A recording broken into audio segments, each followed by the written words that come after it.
Hello everybody and welcome to the 10th point, Season 7, Week 7, Oops, All Red Mages edition. Today I am all by myself, having been ditched by both Loman and Gosmith, but I can't stop or won't stop trying to bring you the Highlander content, either over an hour late. And we have 9 players all ready to go today. I am going to pair them up and get the matches started as fast as possible. Just our usual housekeeping announcements on the way there, and then we are gonna give you the magic. First things first, you want to join this tournament? Exclamation point Discord. Join. That's gonna be where all of the announcements for the next tournaments, for the upcoming tournaments are. Also, if you're not on playing tomorrow, there's people playing on webcams. If you want information on how to get started on the format, there's people doing that.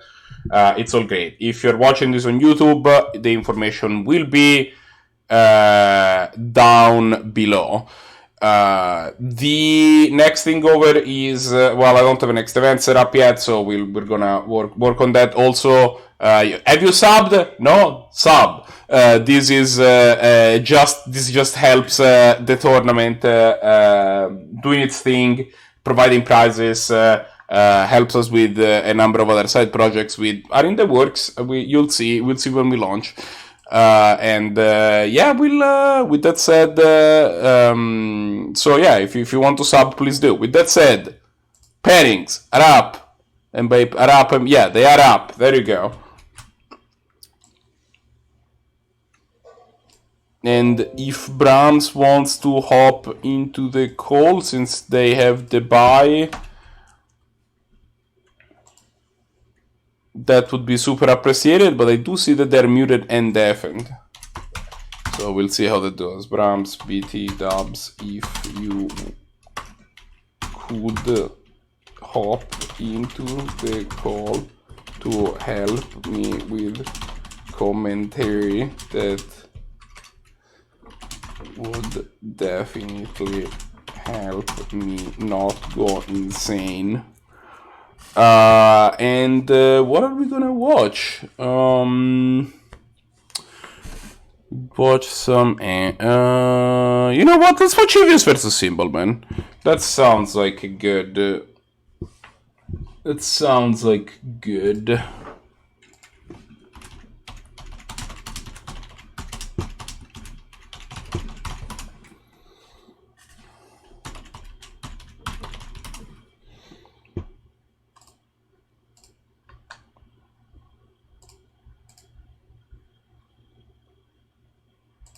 Who are you? You are coverage account 2, which means you, my friend, get to be coverage account 1.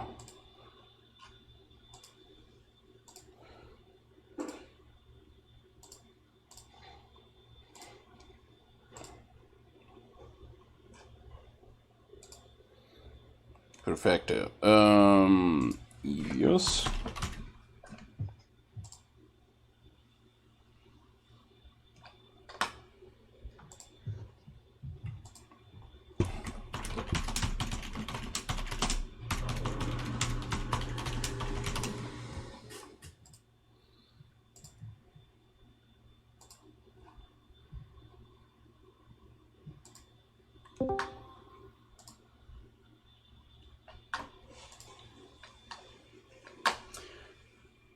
Okay. Our players are getting set up. So, I should probably set up a hard leader, shouldn't I?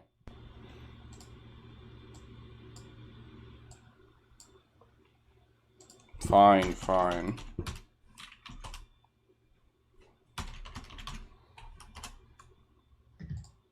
There you go.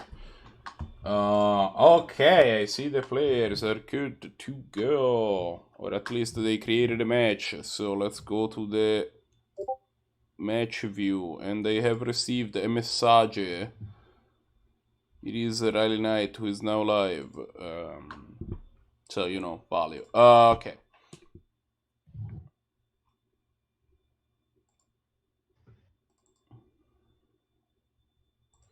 Income 1.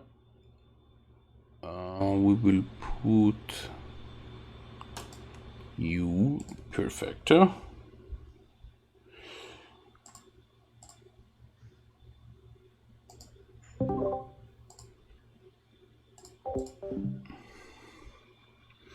And hopefully the deafening does work, and we see Evius on his red-green list that we saw last week. Yeah, the red-green bleeds list that we saw last week. And let's see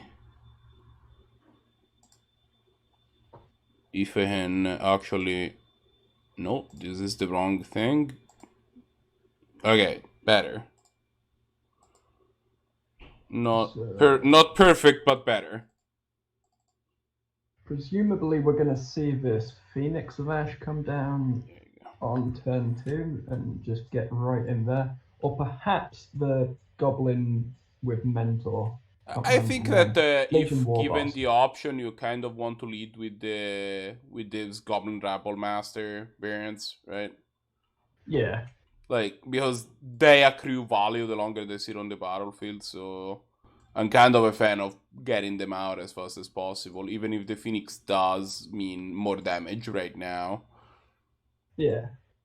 Although, judging by Symbolman's hand, it's probably going to get immediately elked. Yeah, but then you ended up paying 3 mana for a 3/3 and a 1/1, and that's not the worst, to be fair. Yeah. Not elking it, getting the food. Like, you do want to be careful. You don't want to, like, elk everything left and right. Yeah, it's just they were going to lose the Oko here either way. But the amount of value it can accrue as itself is greater than the amount of value it can accrue as just a 3/3. Yeah.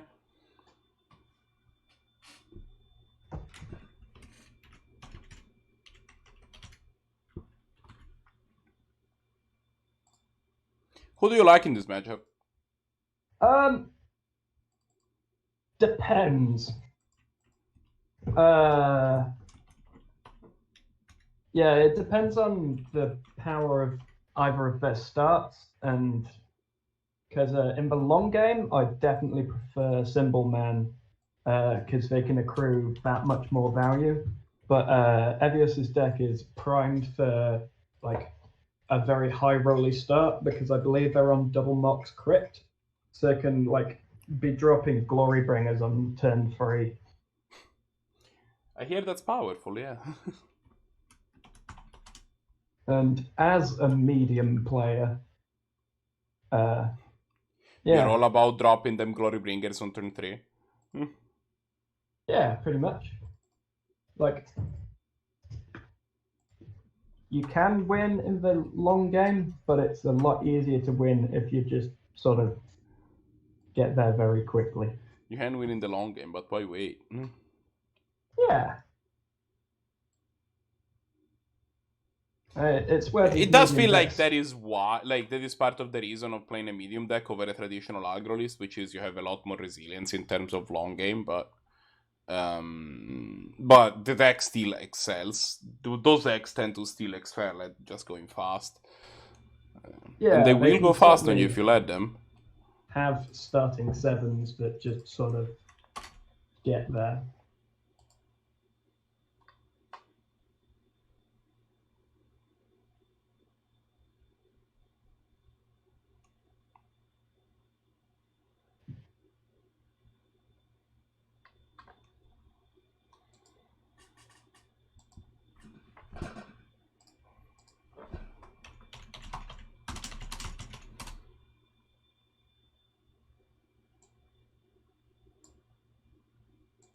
Is Yorion a 5-drop or a 6-drop? Who? See in the hand cam. Oh, Yorion's a 5. So Yorion can be cast this turn, getting a rebuy on the things, which presumably is what Symbolman shall do, because it just buys them so much time, and also it being a 4/5 flyer means that the Phoenix is no longer getting in. The Phoenix can trade for the Yorion eventually, because of the Well, pump I ability. expect we'll see the Yorion get Magmatic Sinkhold pretty soon. Oh, well, then the Phoenix is not gonna have to trade for the Yorion.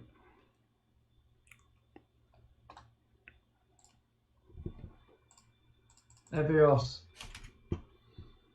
activating the Crater Maker at the vital time to stop Symbolman from getting the rebuy on the things. Magmatic Sinkhole, one of the few cards coming out of Modern Horizon that isn't broken in half. It's just very good. Yeah. Yeah.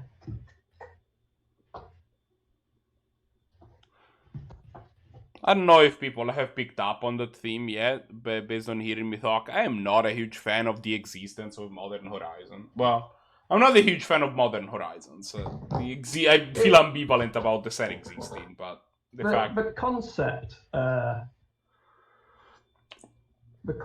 was good. Well, but, I think feel the execution needed more refinement. I think that the concept was prone to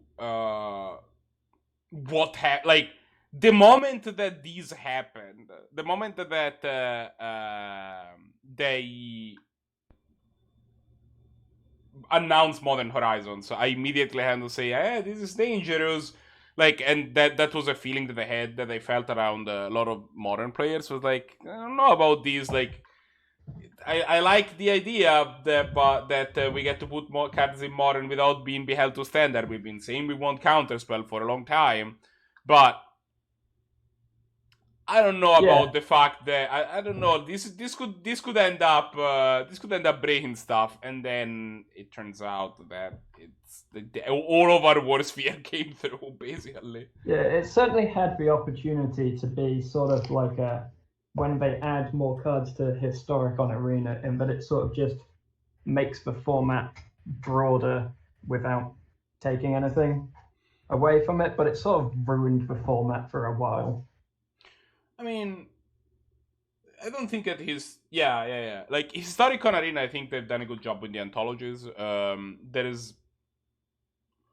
I think that Jumpstart was overall a bad influence on the format, largely because of the fact that Maxus was there.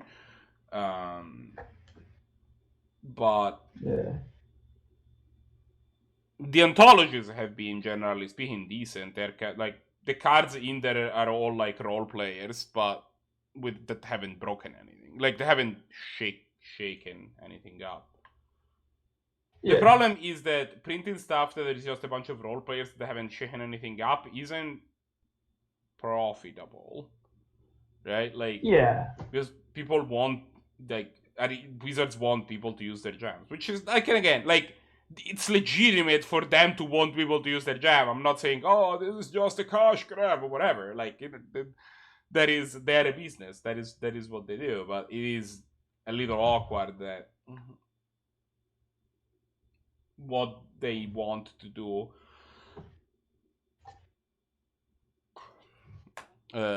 Like, the best instance of the format and the best interest of Wizards do not always align, at least in the short term. Yeah, I mean, there's a very definite thing of trading in short-term profit to, like, make shareholders happy and whatever can have a long-term impact in that it'll damage the long-term profitability of the game from a like that sort of point of view. But I try and stay out of the financial sort of things because it makes me irritated. Oh, Pterodactyl. There is I don't know, like, maybe Yorion is actually just too big. Maybe you are not supposed to go that high. I don't know. I'm not a Blink expert. Yorion is obviously very powerful and very good. Finale of Devastation, however, not a clunky card at all. Finale of Devastation is a little bit of a different point of view. It's also like, it's one of the tutors that... It's a 2-drop tutor that can be found with Spellseeker. It just puts in, like, any of your good green cards into play. It's not in terms of mana efficiency, but it's still pretty damn good. In terms of mana efficiency, this card is about as efficient as the Alambre is called, right? It's 2 mana, and then you pay to cast the card. Yeah. It's a little bit of... but obviously, It can also... the fact that you can't go on the installments plan with it is a little awkward. It can also regrow your Eternal Witness if your Eternal Witness is in the graveyard. Yeah, you get to do it for free too. Yeah. Because then you get your Finale of Devastation back. I think now is the time for the... Now is the time for Symbolman to play all of the remaining magic for these... Yeah. For this game. Yeah. As we seem to explain every week, with the 6 mana they have available, they can use Eternal Witness and Spellseeker and Ephemerate and Time Walk to take as many turns as they need to find what they need to win and then win. Because they will Neo for Witness, I guess. Yeah. Neoform for Witness. Witness gets Ephemerate. Ephemerate flickers Witness, and then gets Time Walk. Then they cast Time Walk, and we do the whole thing again next turn. Yeah, they have just enough mana to get started on this turn. They get to have the Time Walk with the remaining 2 mana. Actually, they even have the spare Avacyn's Pilgrim. And then... yeah.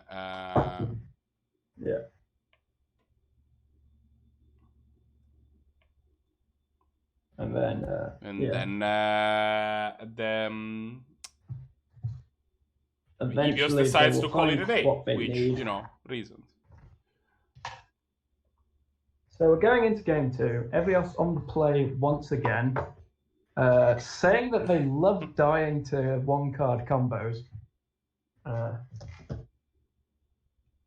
Notably, a while back, Spellseeker went up to 2 points.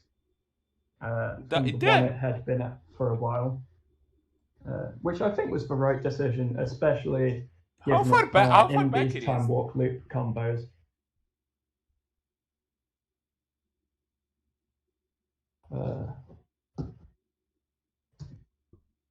Yeah. Chat confirming. I think technically it's not even. I thought it didn't. By a while back, wasn't it like earlier this week? What was earlier this week? How long has Spellseeker been at 2 points? No, I'm an idiot. It went up to 2 points about 8 weeks into season 6. Oh, wow! No, I completely blanked on this, and I only know that because I was playing a 4-color pod at the time. I know that this announcement existed. I completely forgot that Spellseeker went up to 2 points in the same time as Tainted Pact went up to 1. That is, I'm sorry. Yeah. I was playing 4-color pod at the time, and that points change meant that the points I was playing weren't available anymore because I would have been at 11 points with pod, Spellseeker, and Time Walk.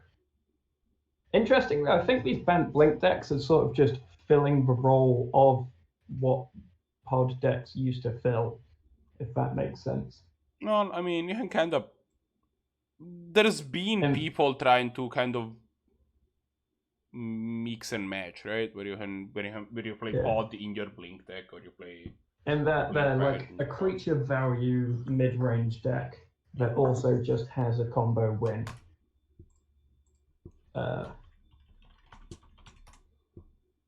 Gaining that extra element of versatility over a non-combo creature value mid-range deck. Does that make sense? No. I understand perfectly what you're saying. I'm guessing we're just going to see the George get Reflector Maged here.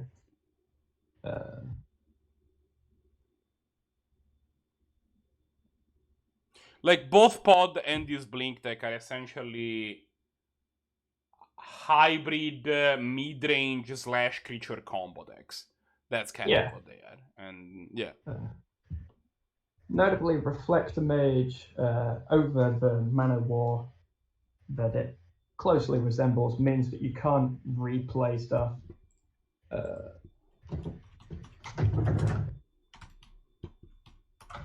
Are you trying to suggest that this man looks like a jellyfish? No, I'm suggesting that he bounces stuff.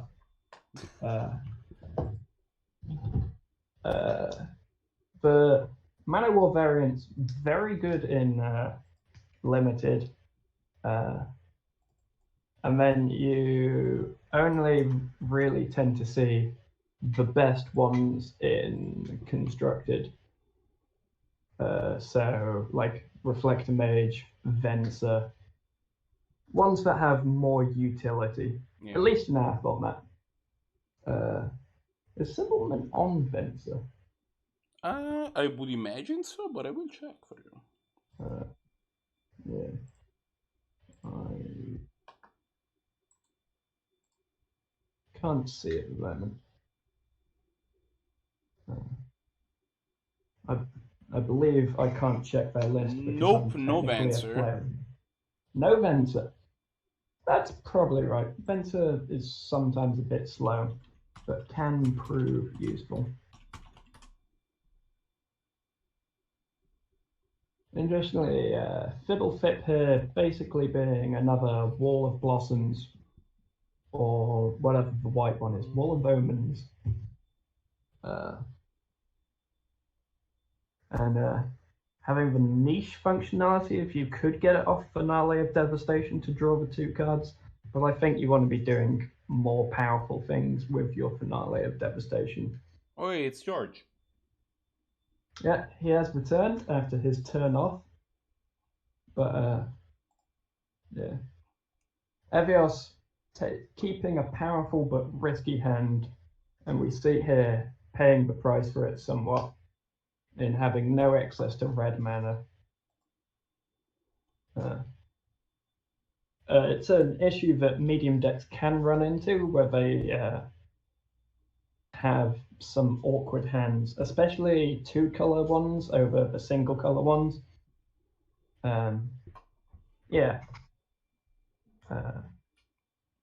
You'll like look at a 7 and it'll be like 3 4-drops and 2 lands and 2 5-drops or something, and you just gotta keep mulliganing until you find something playable.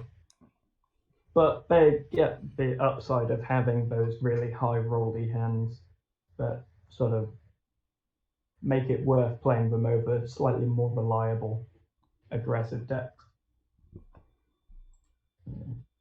There is another question which I kind of wonder, which is Simpleman on Oof? Collect Oof. Yeah. I'd say potentially, given that they're he is. Given that they don't have access to Moxen, I'd guess that they're on Oof. I would guess that they're also an Ether Vial and just accepting that occasionally they will turn off their own Ether Vial. So I think that, and I think it's fine if your Oof blanks 1 card in your deck. I was mostly thinking because like you can kind of execute some major ranching if your next creature tutor finds an Oof, and then your opponent is left with 0 mana. Oh yeah, for sure. 1 mana because they have the Llanowar. Nice Llanowar Elf idiot, I guess, is there. But Yeah, no, like we've seen at the beginning of the season a big spike in the presence of Academy deck, which I think has to do with why Collector Roof is part of this list. You have a lot of tutors to find them. Eagles It decides also to can just pack it in. like it's one of these toolboxy golden nugget type cards in this list where they are playing such a density of creature tutors that like one-off niche solutions to certain problems can be very powerful. Yeah, and I don't think that you play Collector Roof for this specific reason, but No, but it's a you nice take these upside. use for it. It's Yeah. So, which matches do we still have going on? That's a good question. Let me We, check the we result. have Wolfgangcloud versus Bailite still going, Zannty versus Blahguy still going. Luca versus Stompy is the only other match that is done. So we have Wolfgang versus Bailite and Zannty versus Blahguy. What do you want to watch? Let's watch Wolfgang and Bailite. Mostly because I think that Zannty versus Blahguy is going to be so one-sided. It's not even funny. Both of these players, of course, known for being forever deck type players.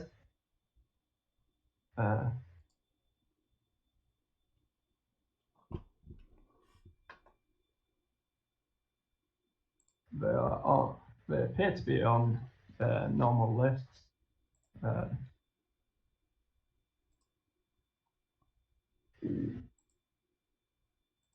Bailite casting a lightning strike. Where did Bailite get a lightning strike from? Gonti, maybe? I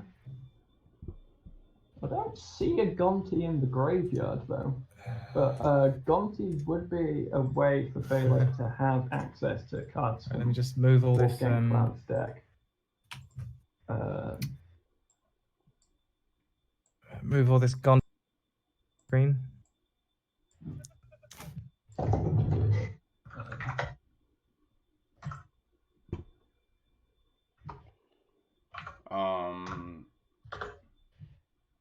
I've heard Wolfgang say something about Gonti fanfiction, so I don't know about any of that, but Like, presumably it was a Gonti, because I can't think of another card in Bailite's list. Yeah, like that sounds kind of like the one way that you get that to happen, doesn't it? Yeah. Well, I think I'm it looks going to like quickly ask the players whether this is game 2 or game 3. I believe Bailite just won game 2, but yes, please ask.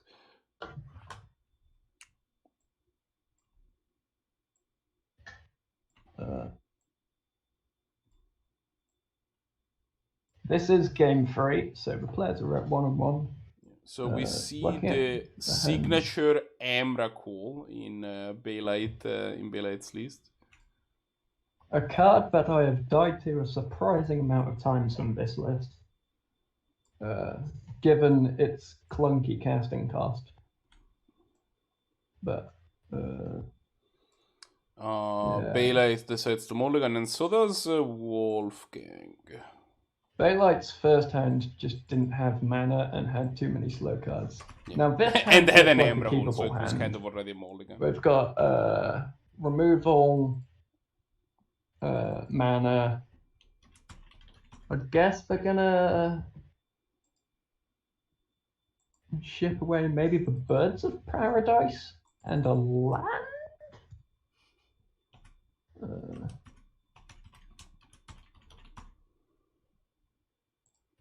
A mock start here from WolfgangCloud. Both players going to 5. No powerful haste creature, but a piker on turn 1 is still pretty nice.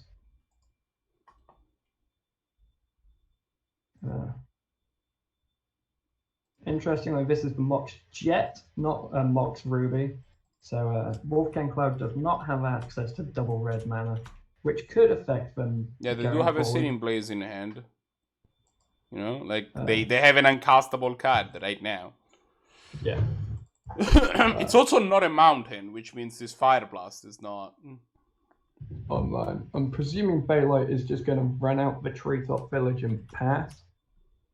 Now leading with the scrubland, keeping the removal open, and then following up with the mocks to keep both pieces of removal open.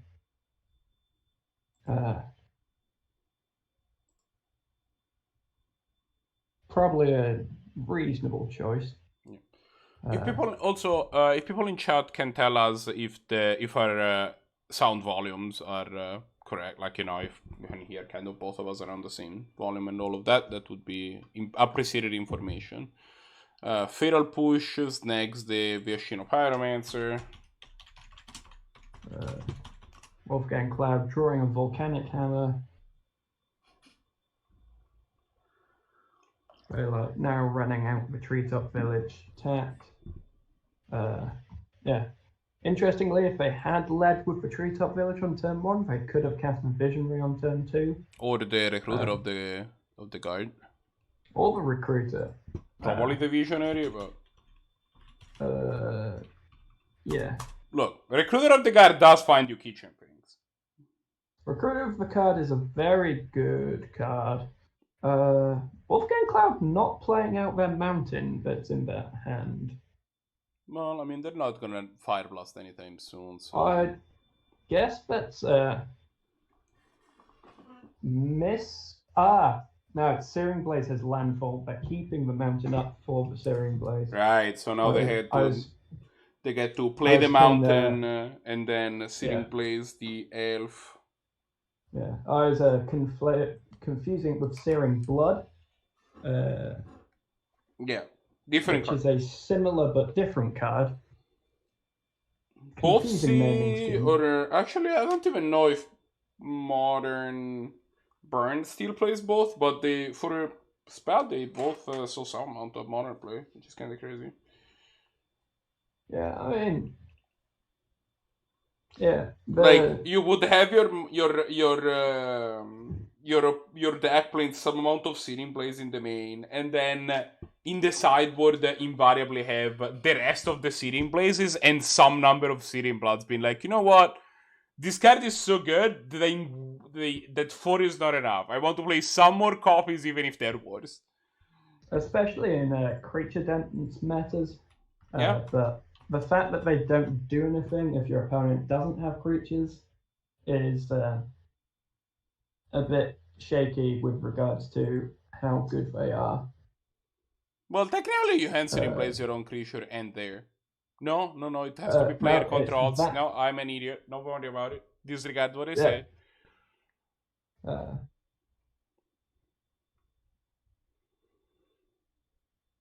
There has been many a game when I used to play Pauper where I would have Searing Blazes stuck in my hand due to not being able to fulfill both targets. They like having their signature Tainted Pact in hand. I don't like how they tapped for this. They could have had Plow up. I would have held up swords, but they may be planning on casting out, say, a green 1-drop or 2-drop. There's no way you find something that isn't Finks here, right? They could find Skoos. But they still can't cast the Skoos. Have they not made? Have they not made a land drop this turn? They can still play the Mesa. Oh, okay, so they still have a land this turn. Okay, they decide to go with Stoneforge Mystic probably for Batterskull. Or sort of Fahrenheit, depending on how they're feeling. Yeah. Well, interestingly, the Abrade here very relevant as it will be able to destroy the equipment that the Stoneforge finds. Yep. And it is Batterskull. Well, so that's actually relevant, right? Because like if Bailite doesn't tap mana at the end and just slams the Batterskull into play at the end of Wolfgang turn, he will have the 3 mana up to bounce it back to hand. Bounce it back to hand and save it from the Abrade. Yes, I know for a while Bailite wasn't playing Batterskull. But it's nice to see Batterskull being played again in the format. It feels like with if you're playing Stoneforge Mystic, with the amount of like considering that there's 2 separate players that have been signing up to this event this season with Red Deck wins, plus Blahguy, I think you just want the skull. I think you'll just play it.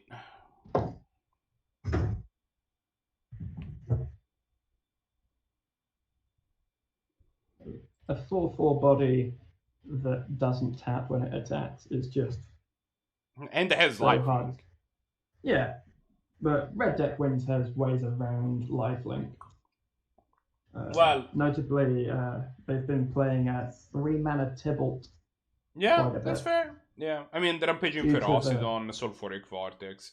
Those are always... due to the density of people playing kitchen things. I mean, both Rampaging Ferocidon and Sulfuric Vortex are just good cards that they would probably still be playing... Yeah. Regardless, but yeah, I think a T-Bolt is a little bit more of a meta call, but the fact that it denies your opponent the more common avenue of counterplay that they have is definitely very valuable. Neither of my decks can actually gain any life, so I'm like, yeah, whatever, yeah, sure, have a T-Bolt. That's fine. Time Vault could potentially Swords to Plowshares its own creatures. They don't play white. Oh, yeah, you're on Dimir Time Vault as opposed to Esper Time Vault. That makes sense. I don't think Esper is even the more common. Like, I think a Grixis is more common than Esper if you're playing a 3rd color. But, I know Esper is more common for your Thassa's Oracle type. Yeah, if you're Oracle, Esper is more common. Because white works better for the deck. Red is better at finding artifacts and just playing with artifacts in general. Also, technically, this has kind of fallen out of favor, but if you are Grixis Vault, you can also be playing the Splinter Twin combo as kind of your backboard combo. And it is worth mentioning that once you flash in the Silver Exarch, the Silver Exarch doesn't tap your Vault. Yeah.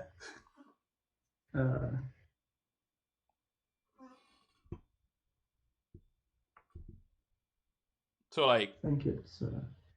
to end the blue instant, create a 1/4 and take an extra turn after this one, good card. Like, very interestingly, Bailite didn't choose to return their Batterskull to their own hand, instead opting to Swords the Aircraft Crasher. Weird. So they're Tainted Pact in... I guess that they had Tainted Pact for something. I believe Thragtusk.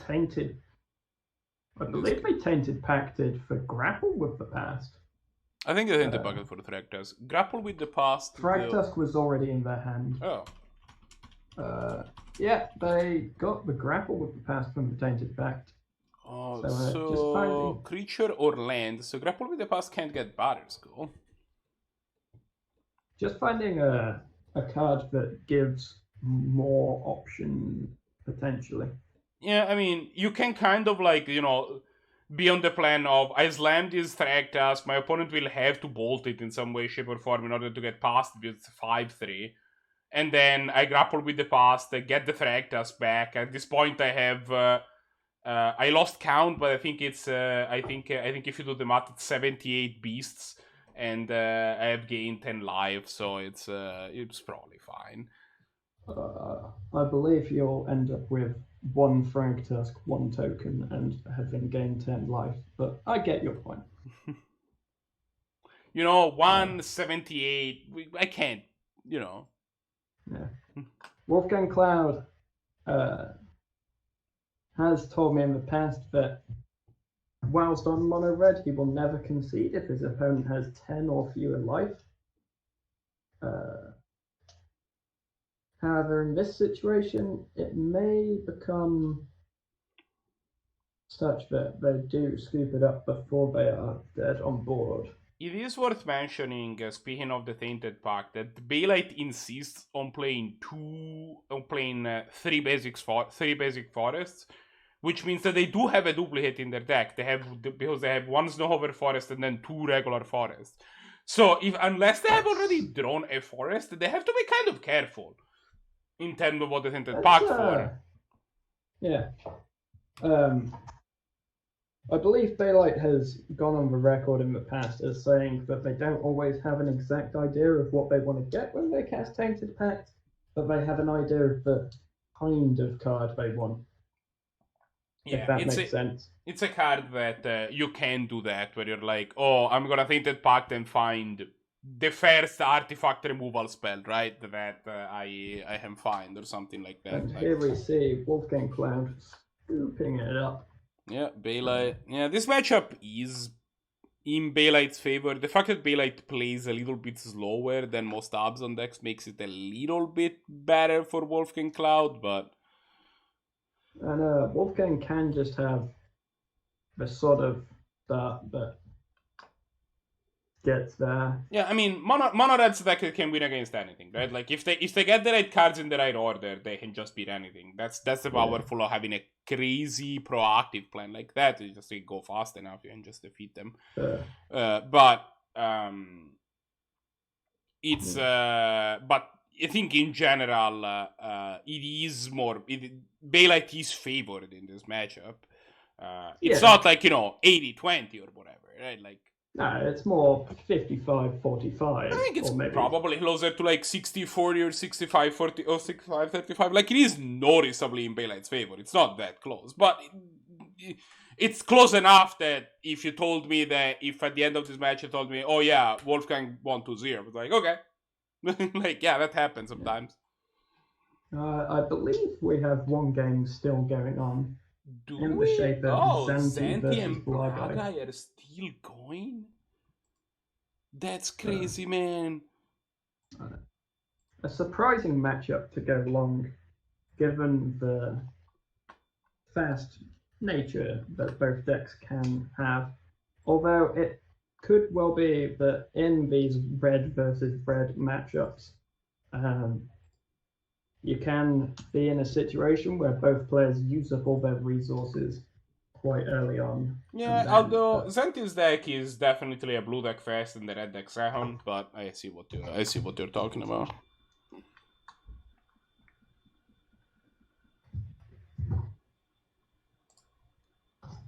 What do we have in hands?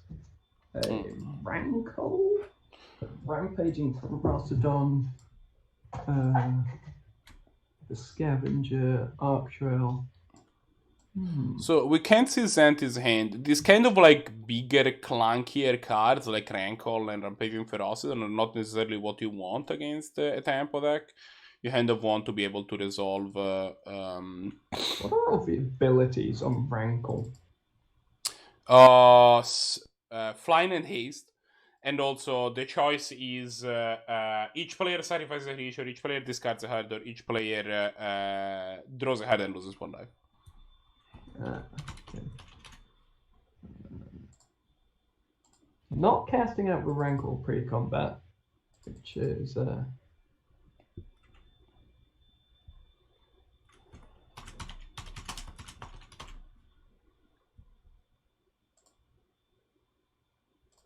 probably okay here. I'm guessing they're just going to run out the Scavenger second main to apply more of a pressure to Zannty's life total. Without being able to see what's in Zannty's hand, I have no idea what they're about to do. Playing the Fumarole tapped. Did not even have to ask. Zannty already has mentioned that they are 1-1. Thank you, Zannty. Zannty has a Jace the Mind Sculptor in hand. Jace the Mind Sculptor, known powerful card. Greatest in all. Has been banned in formats previously. But Card I'd say in our format, it's one of the fairer places for Jason Mind Sculptor. Yeah. I mean, I think that, yes and no, right? Like, I think that Jason Mind Sculptor is a pretty fair card in Legacy as well at this point, and it has been for a while. It's 4 mana is a pretty steep amount of mana to play, to pay for it. And in fact, we kind of have been seen in that format. The decks that would traditionally play the Jace the Mind Sculptor transition more into a position where they're now playing green and replacing Jace with cards like Oko and Uro as their persistent sources of card advantage. Yeah. With that said, Jace is still the messed up card. Like, Oh, yeah. like, It was definitely too powerful for... It was too powerful for Standard, and it was too powerful for Modern for a while. But that's kind of about it. Like, I think even now Modern is so powerful that like it can absorb a card like Jace pretty easily. In fact, I don't even know that Jace is that much play. I imagine it gets played in whatever blue control variant is in Modern, and that's about it. Is there a blue control deck in Modern? I know, it's been a couple of years since I played Modern, and I played Goblins at the time. Zannty, I'm sure Zannty is probably more knowledgeable about this than me. I haven't been paying too much attention to very Modern. good hit here in Electrolyze. Electrolyze was in hand at the time of the Jace cast, but yeah. The problem is that like we are still going to...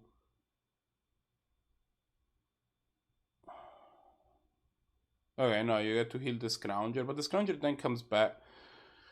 Well, if you want to fight the hard advantage battle, Ancestral Recall is a good way to do so.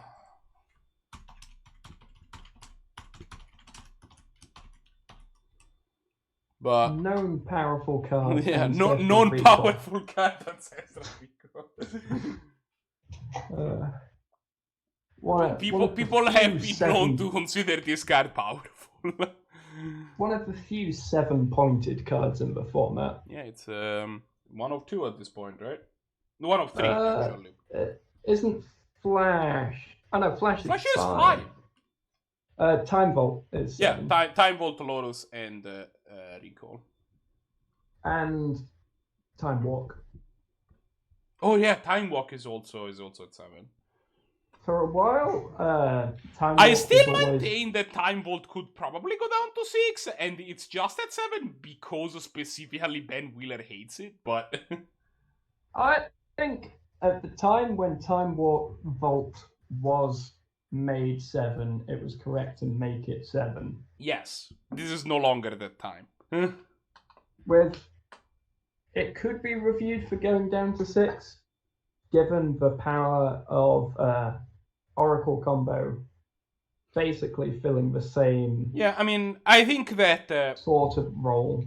I think that there is an argument, and it's hard to see now because there just aren't enough tournaments played with that. I think that is not an artifact of Vault decks being overpointed as much as Oracle decks being underpointed, but there is... I do think that there is a... I think that both could be true at this point. Yeah. That said, Volt is a very powerful card, and it's entirely possible that I'm actually full of shit when I say that it could go down, and it's just because I have been playing Voltex. Actually, that's an interesting question. If you had like. You just had lower one of these cards down to 6 points button. Which card do you think would go down to 6? Which would I lower to 6? Yeah, which of the 7-pointed cards? If you had to lower one, which of the lowest 7-pointed cards would you lower? I would. I'd probably lower Time Vault, but I never really play against Time Vault, so I don't I'm not that familiar with the general power level of it. I mean, and whether it is actually fine at 7. It's a very So powerful card. I don't think it's outrageous. It's at 7, to be perfectly honest. I'm the wrong person to make that judgment. I think that if you were to lower one, it would be Ancestral Recall, to be perfectly frank with you. Not because Ancestral Recall isn't a crazy powerful card, it obviously is. But I do think that, like, in general, blue Ancestral Recall control decks are struggling a little bit in terms of the meta. Like, it feels like between 2019 2020, the quality of the proactive strategies that have become possible has kind of been bumped, right? So it feels like Ancestral Recall, which is traditionally a reactive card that is played in slower control decks, could go down. I don't understand why Zannty played the Brineborg Cutthroat after the Abrade here. I was about to question that, but was letting you finish your point on Ancestral Recall. Yeah, I like, think in our meta specifically, it like we've never really had blue control decks in the traditional style. Evios used to So play it's, Blue Moon, right? I mean, last season, Evios played Blue Moon the whole season. Yeah, but Blue Moon and like your old school Azorius control are two different styles of that same deck. Blue Moon is definitely a traditional control deck. Like, Yeah, it's like, you can't go on record and say, I only accept blue-white control as the only incarnation of, like, classic control. I think it's too limited. I'm not going on record to say that. I'm saying it plays out slightly differently. Yeah, I mean, there isn't only one way to play control. Control is a whole class of archetypes, right? Like, I mean, I'm a big fan of non-blue control. Yeah, sure, but with that decks like Bailite, or the Rock, where you're just sort of packing lots of value and removal and grinding people out.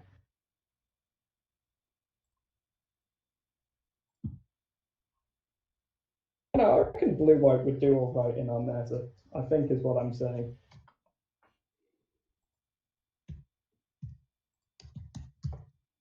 Alright, waiting for the last couple people to report. Then I will have to leave the commentary booth for those you shots. will probably have to play. It is highly unlikely for me to get by 2 rounds. I think it's actually straight up impossible. If everyone who lost dropped, it could happen?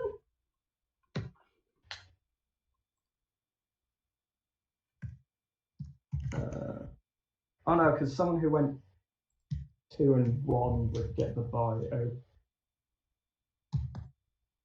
It would require a lot of people to drop out of the tournament for the same player to get by 2 rounds in a row.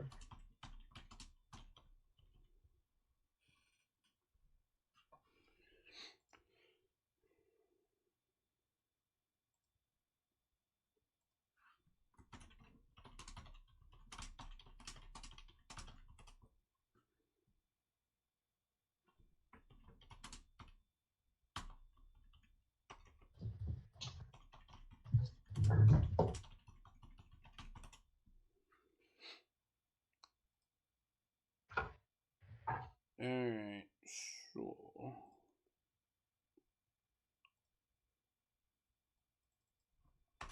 at this point, I have given up on Evios actually reporting themselves, so I'm just gonna punch the result in. Symbolman 120, sure. Next round. Auto pairings.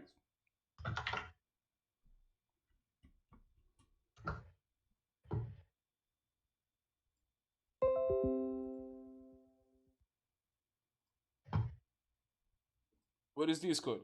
That is this code. Tis I. Let's go. And hi, Luca. Welcome to the booth. Hello. We will watch Stompy versus Blahguy because we haven't watched Stompy at all. I have just had the fortunate honor of losing very badly to Stompy. What's Stompy on? He's on mono red, right? Yeah. And turns out I'm really bad at timing my counter spells. What are you on today?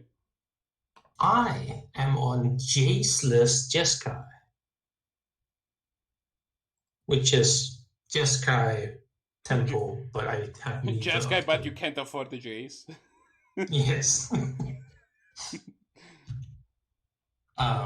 And he game two he resolved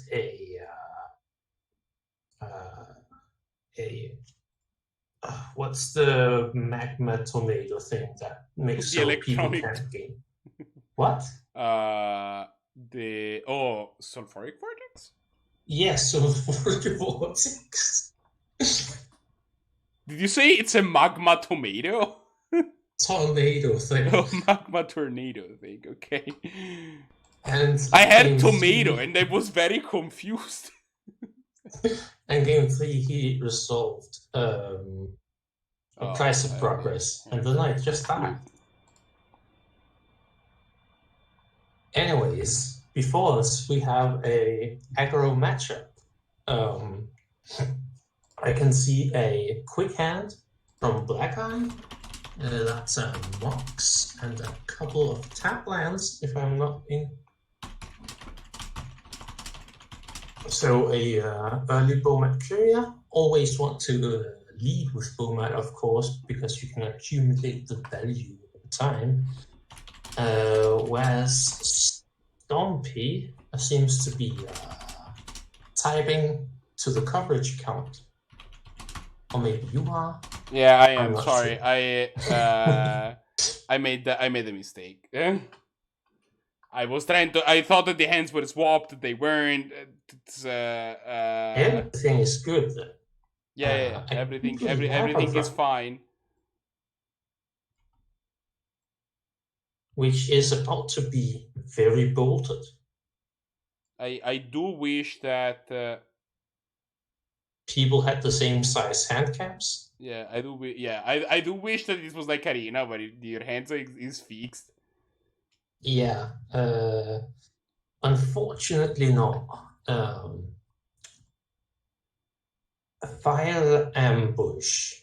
Now that's digging deep into the 2 mana 3 damage spells.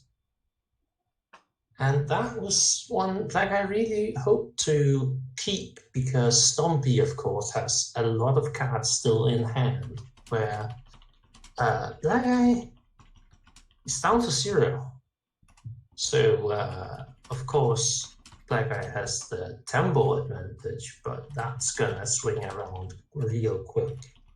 As soon as something that isn't killed, like from Levermancer, goes around, except now that Hardfire emulator is gonna take care of that situation very efficiently.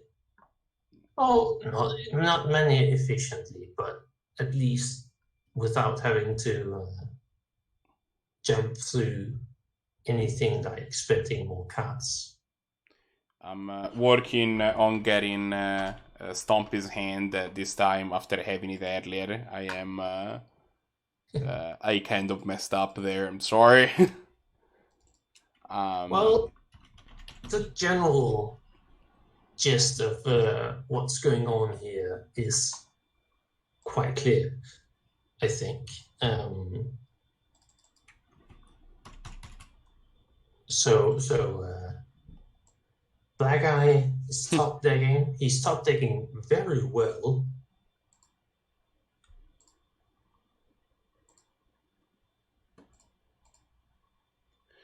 The general texture of Stompy's hand is pretty clear. They have 4 cards, each of which this deals about 3 damage in some way, shape, or form. Is that what you were about to say? No, Blahguy is top decking. He's top decking very well, but he is top decking and might run out of things to do soon. Stompy is kind of flooding though. That is like they've drawn 5 lands this game, which is probably more than you would want your. Stompy is a bit flooded, but as it stands, they can use it. Like play land, play the orc, play the pyromancer. I wouldn't mind that. Oh, they're going to start off. Wait, what? What? They just tapped so they couldn't play the eyesight golem if they didn't draw any 1-mana spell. I haven't checked the sound quality of the stream, but cannons are complaining about issues. Okay. What is this audio issue that you're talking about? What is wrong with my audio? Can we be a little bit more clear? I can check quickly. I'll check what the situation is in terms of my mic. Also, is it my voice? Is it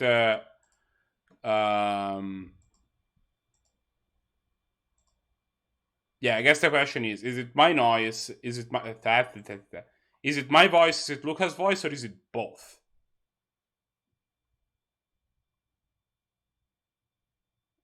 So I don't see anything wrong.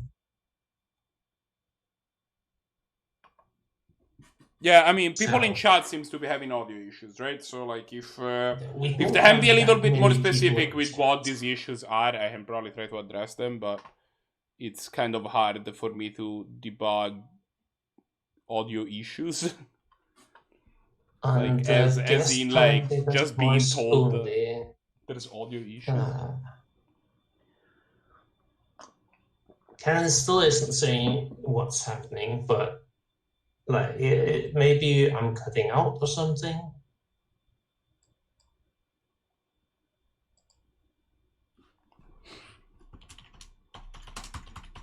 Now this here is what Blahguy really don't want to be doing. Because he's now using 2 cards for effectively 0 cards of value.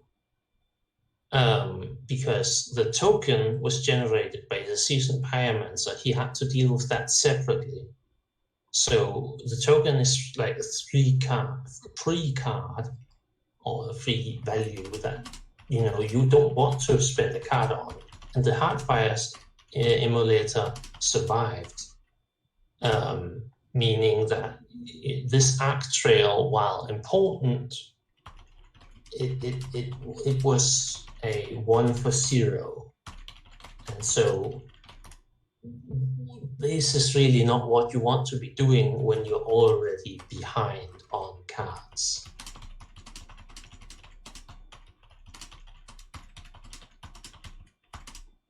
Interesting though, I was not expecting Stompy to attack here.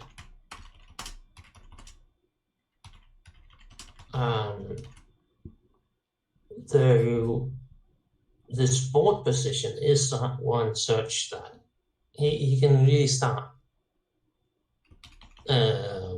punching back once he's used this card advantage to really clear up the board on Blahguy's side, and that's when you want to swing back. I just didn't think it'd come so soon.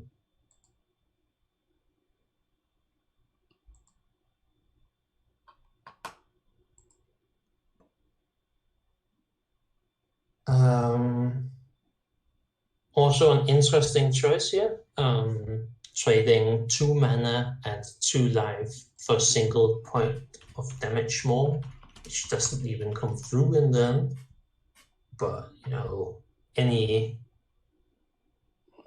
reason to get rid of the Heartfire emulator is obviously a good one, but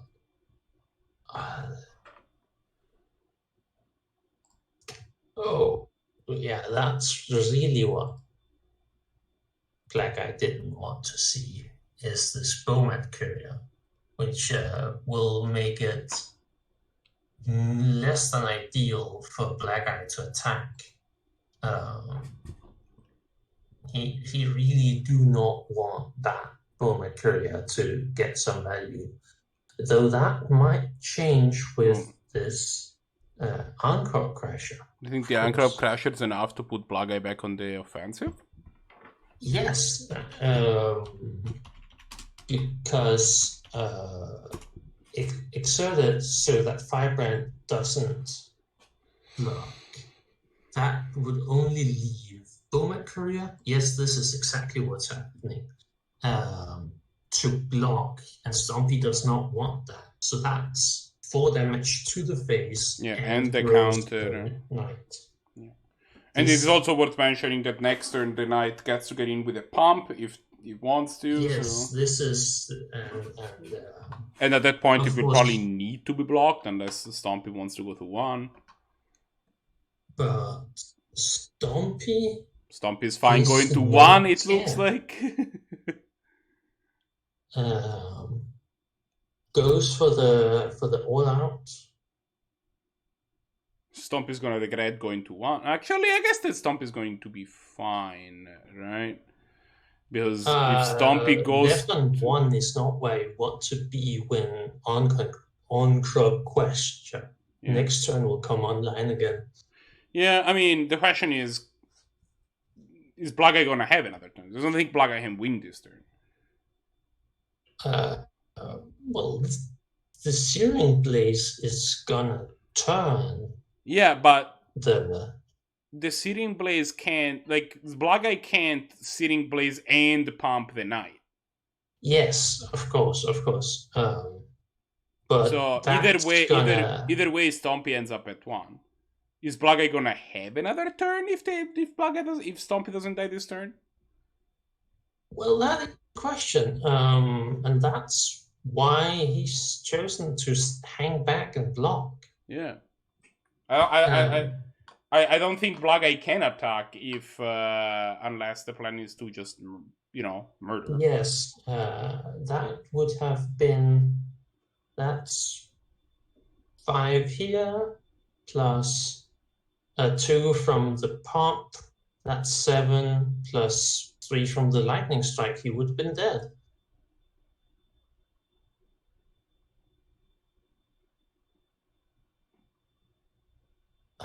Now, this is an interesting time to do this. So, now the electronic tomato can't attack. What Stompy can do is they can volley the lightning strike at the Knight of the Ebon Legion and crack the tomato. Crack the tomato. Just decide to let it go instead. That just feels wrong to me. I think you take the opportunity to kill the knight. Is the knight a 3/4? No, it's still a 2/3. I think you had to take the opportunity to kill the knight there because Blahguy was tapped out from pumping it, and then you could cycle the tomato into a fresh card. Yeah, that just feels wrong to me. Yeah, I think Blahguy is being like a bit swingy, and so Stompy wants to catch Blahguy by surprise. Yeah, I mean, Blahguy's plan there was just to make cracking this tomato as painful or as as possible. awkward as possible, right? That was pretty clear. The question is Yes. just how, like, is the way that he decided to do that the most optimal? It made things pretty awkward. The question, but Stompy's hand, I think, had the texture to make this really painful for Blahguy by making him get 0 value, basically, and also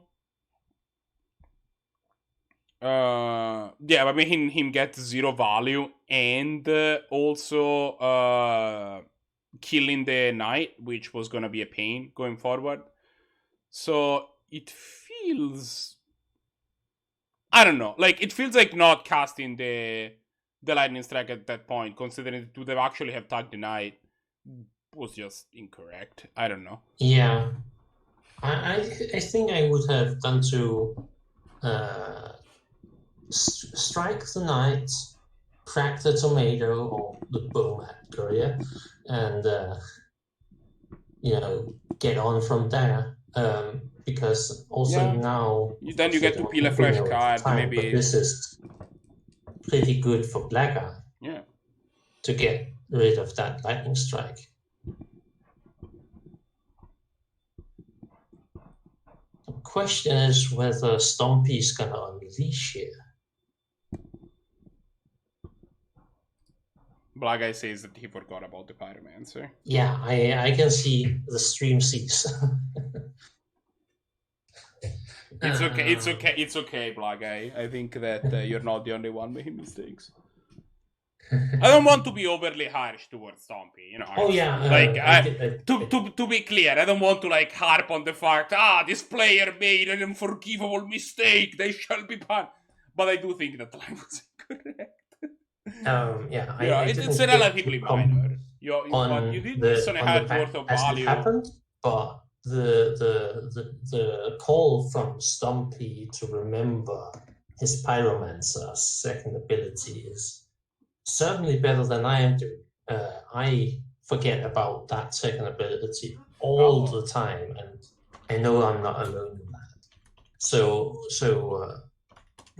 remembering.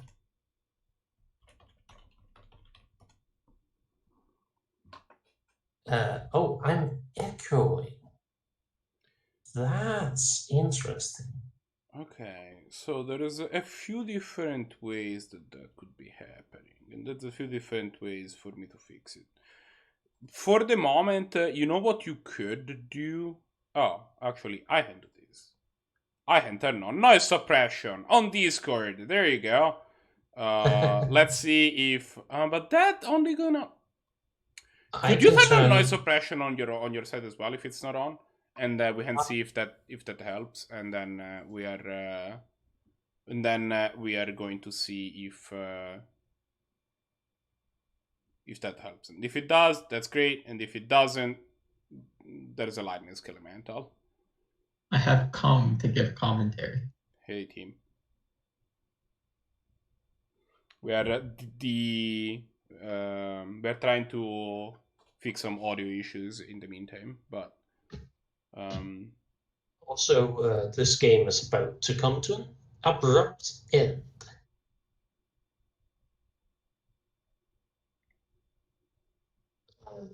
It's turn 10 and Blahguy has 3 lands in play. This is not looking great. Yeah. I mean, it's not looking great for Stompy. If I am the red-black deck, I would love to only have drawn 3 lands by turn 10. You're kidding me?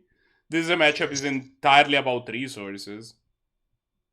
And indeed, skill elemental go bro, as Blahguy so elegantly puts it. That was the perfect top deck to end the game. The full game's not over yet. Game's over at live. This thing can't block. Well, they conceded. While I'll leave the two of you to do commentary. I'm gonna eat food. Yeah. Because I have not had breakfast. what do you think about this hand from Blahguy? No clear turn 2 play. Waits on the turn 1 to leave removal. That makes sense and makes the turn 2 that much clearer. This Rakdos cackler leaving up yet more removal. I'm behind because I'm watching stream, not the actual game. I'm also watching stream. You are? Is my stream just behind them? Refresh the if you refresh the tab, it will catch up. Yeah. Anyways, this is Blahguy's to lose at the moment, in that he is favored to win. I don't think it's as clear cut right now. It's like Dismember is 4 life. That's a lot of life. And he's using it on Mentor, which we saw last game that he had a couple of activated abilities which cost him dearly, or didn't cost him dearly, but nearly did. I don't think at this point either player is ahead of either player. They're just trading resources now. This hymn is going to be pretty good though. Yes. I'm attacking and then I'm going to be hemming and seeing what happens. Like this is that makes sense. The plan certainly before that was to slap down a Warbus or Sim. Well, Stompy's on the play this game, right? You know he missed his land drop. You play. I guess you can't play Wasteland. Well, you have to play over to him then. But yes, but I'm not a fan of this line of playing Wasteland and then casting a Legion Warboss. I think Wastelanding is fine or casting him is fine. Stompy catch up with this play if he has any instant speed removal. Yeah. Which he does. Get slapped, but it's gonna get slapped back. So it's really even in terms of board presence, but there's very little cards that Stompy can draw now. Chain Whirler is one of them, but there's very little cards that I think Stompy could have drawn where him was going to actually get 2 cards again. But this is actually good for Blahguy now. He gets to play this overall Wasteland, Stompy, then him, Stompy, and it's just leaving him with 1 land, a Scorch Spitter, and a one card in hand is not going to look great. Indeed. Don't cast the Rabble Master. Don't cast it, Blahguy. Cast the him. Cast the him. No! Your opponent has 1 land and 3 cards in hand.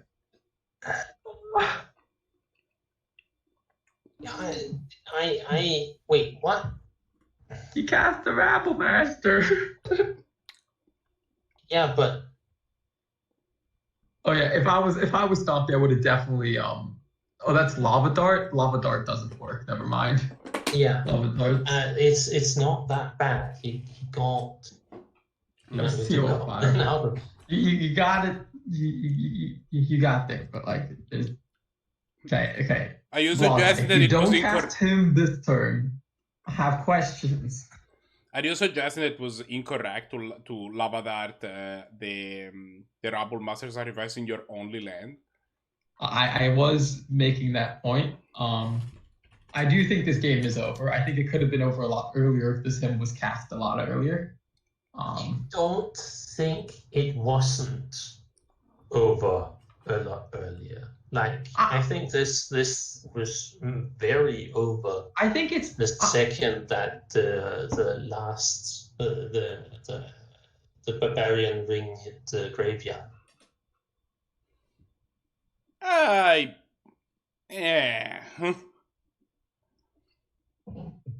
think that Blahguy was ahead at that point, but I don't think the game was I think when you him them though, you just cut them on so much resources that they have one card in hand, one land in play. Like they're not coming back from that. Like leaving them with 3 cards in hand, we knew it was 2/3 drops that like weren't castable, and this 1 drop that wasn't doing anything, or this 1 mana spell that wasn't doing anything. But like if they are relevant spells, then you could lose the game, right? If he had Lightning Bolt or Skewer the Critics or Chain Lightning, like something that can get him back into this game by removing a creature. It's like this game is still a game. You're still on 1 land, but it's like it's a game.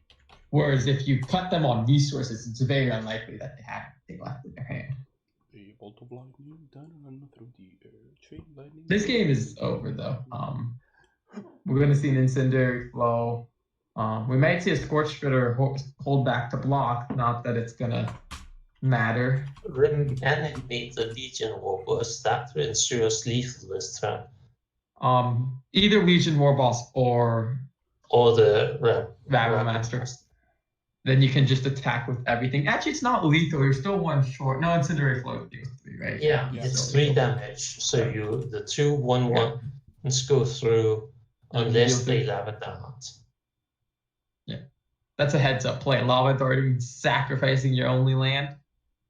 No, that's very not heads up. It's more like It's a heads heads up down, play. I think. It's a heads down play.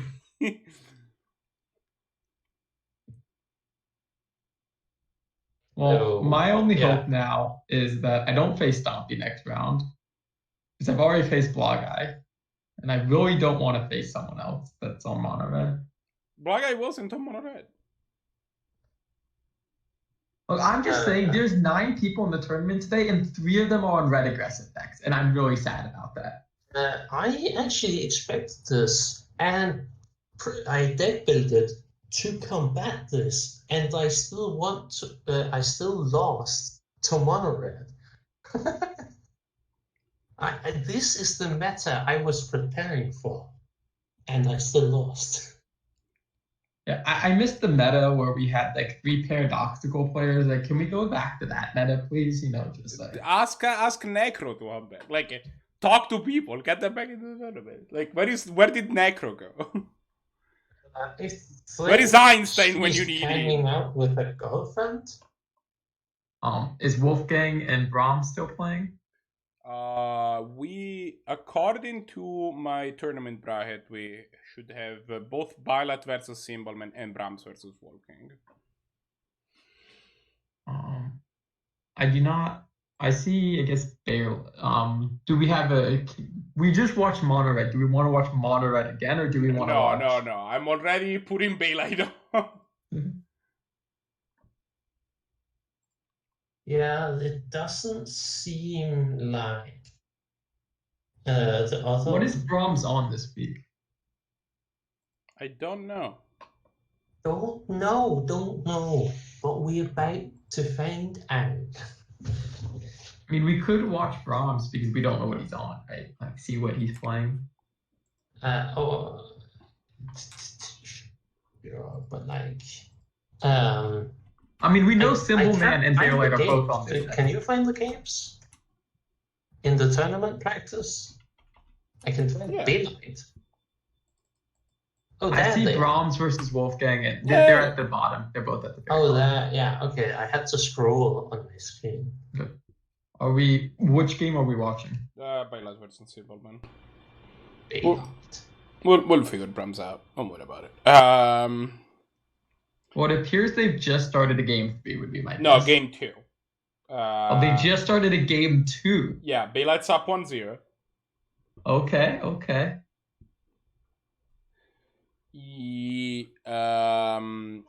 I am working on getting Symbolman's hand.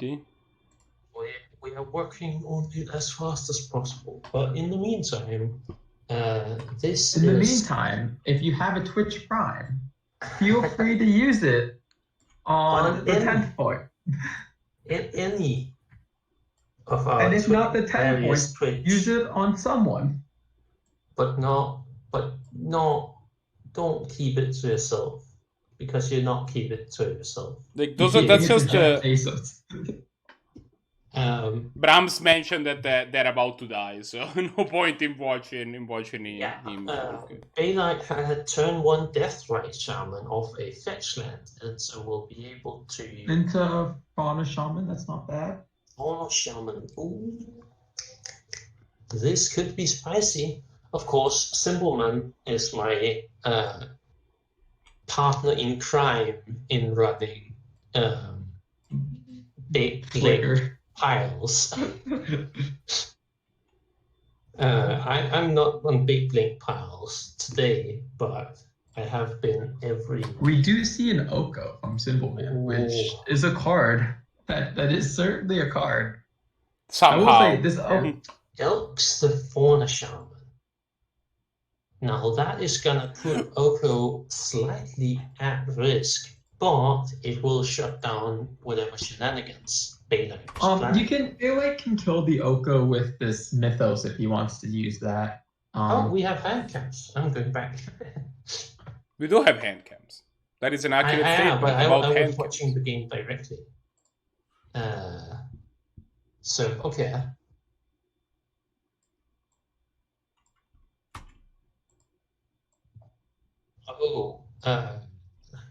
So what you want to do is save tracker for next turn, so you can get the tracker down, immediately get to clues. The clues, yep. I think you. That's powerful. I think you attack Oko here, or just make an attack here to start with. See what they do with this Charming Prince, and then decide if you want to kill the. Chop block with a Charming Prince, not in this deck certainly. I didn't know if they were attacking Oko. I didn't know what the attack was. They did, and they are spending mana as if they want to kill the Charming Prince, but they killed the Oko? Yeah, they killed the Oko, but they were using mana assistance as if they wanted to kill a creature. Oh wait, not creature. It works completely opposite from how I remember it every time. It kills a creature normally, and then if you want to kill a non-creature, you have to spend mana assistance on a non-creature, and which is what they did. Okay, everything makes sense. I'm assuming that Modo gives you no safeguard, right? Because you can actually pay black and black for Mythos of Nether and target the Oko. That is a legal play. Your Mythos will resolve and do nothing. But I did try to click it. There's a mode for it only letting you target the things that you don't actually destroy. Okay. Midgo isn't great because I direfleet Daredeviled Mythos one time, and therefore I should be able to spend mana as any color, but it wouldn't let me spend my snow mana to be the other colors in order to kill a non-creature permanent with Mythos. That doesn't work. It does. No, it does. Mythos doesn't care about how mana was spent, but which mana was spent. Yeah.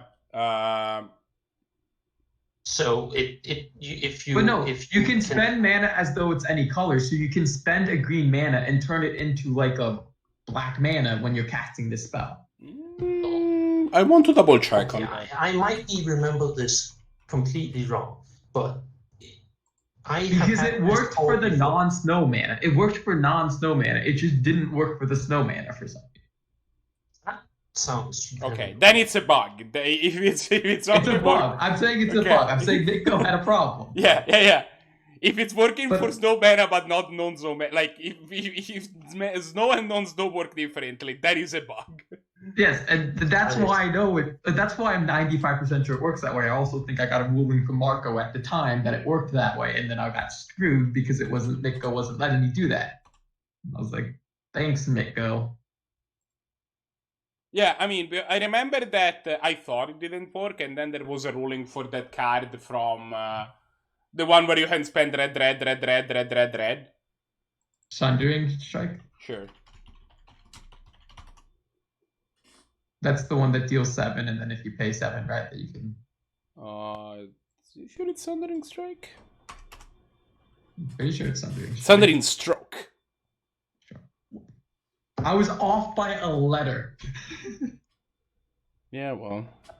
The rulings on the card on Gatherer says that doesn't work the way you want it to. But Yeah. so let me double check. No, yeah, If We're an gonna see effect an allows elf you... Okay, never mind. The ability checks what mana was actually spent to cast a spell. If an effect allows you to spend mana as though it were mana of any color or type, that allows you to spend mana you couldn't otherwise spend, but it doesn't change what mana you spent to cast a spell. So yeah, it checks the mana that you used, not how you used it. Yeah. So it shouldn't have worked. I think the bug was that it worked for non-snow mana, not that it didn't work for snow mana, based on the other rules. And it worked at the other time was the bug. Yeah. So I'm indicated for once. I don't. JP, why are you here? Why did you not sign up for 10th point? After we asked you to. You were even awake. I mean, I was awake. I was also at Walmart, so like I couldn't very well be at. When did you come back from Walmart? Like 20 minutes ago. So you would have missed the first round. JP. Are we in the second round? I have a more important question. Why were you at Walmart? Why, under any circumstance, would you go to Walmart? Because that's I a had fair to point. shop for my parents, and then I also got ice cream.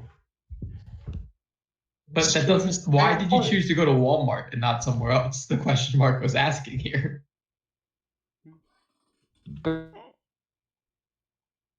Shitty small. This is where we don't hear JP because his mic is terrible. Right. And he makes loud screeches that confuse people. You know, you can hear me most likely. We literally could not hear you. Like, Yeah, you broke Loud up. Like, screeches still count as hearing. we didn't hear a loud screech there. We just didn't hear you. You just stopped talking halfway through your speeches because you sound robotic. I said I live in a.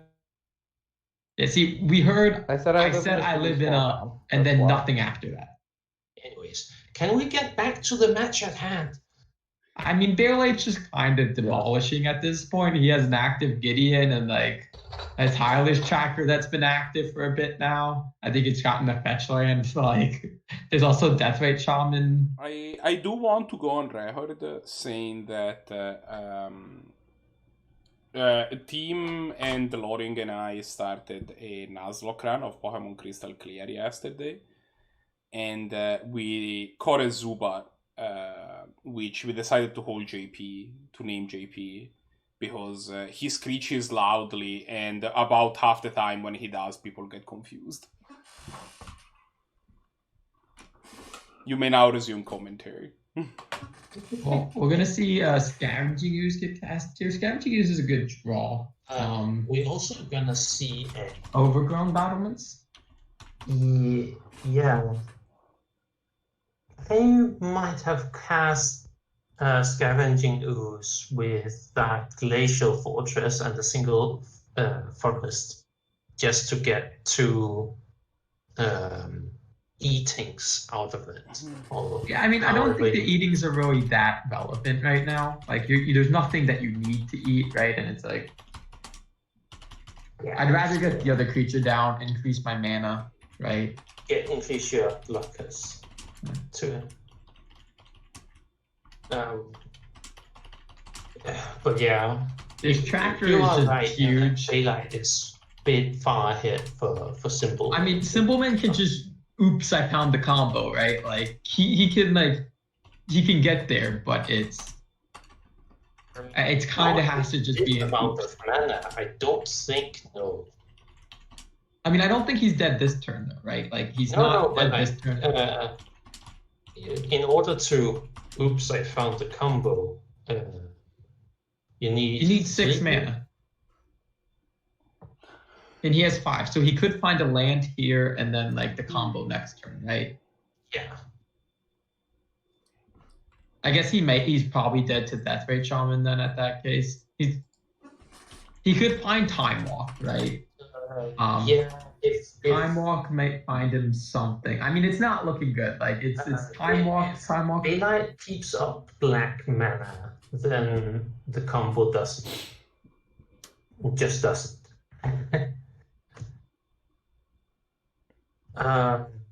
And even We here, got an Ewit. Ewit's interesting. It keeps you alive, I think. Although they're gonna just eat whatever you try to Ewit back. yeah, that's the problem. They left up their Bayou, so it's not. Bright Shaman is a fair and balanced magic card. This because if you Ewit here and you try and get back Charming Winds or Gang Life, they can eat it. If you Ewit, they can try and get Path, which I think are the 2 cards you can get back. They eat that as well, and so this game's just over at this point. You're gonna make Gideon a creature, and you're gonna have to start chump blocking. And I don't think that Symbolman will die this turn, but I think he will pack it in this turn after Bailite's attacks.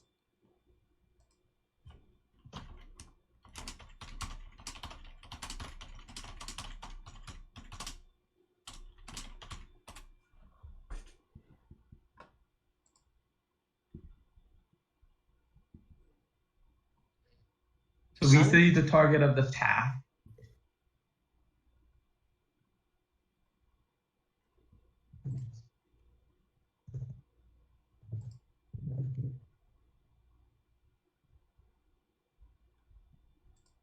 And then we see Symbolman pack it in.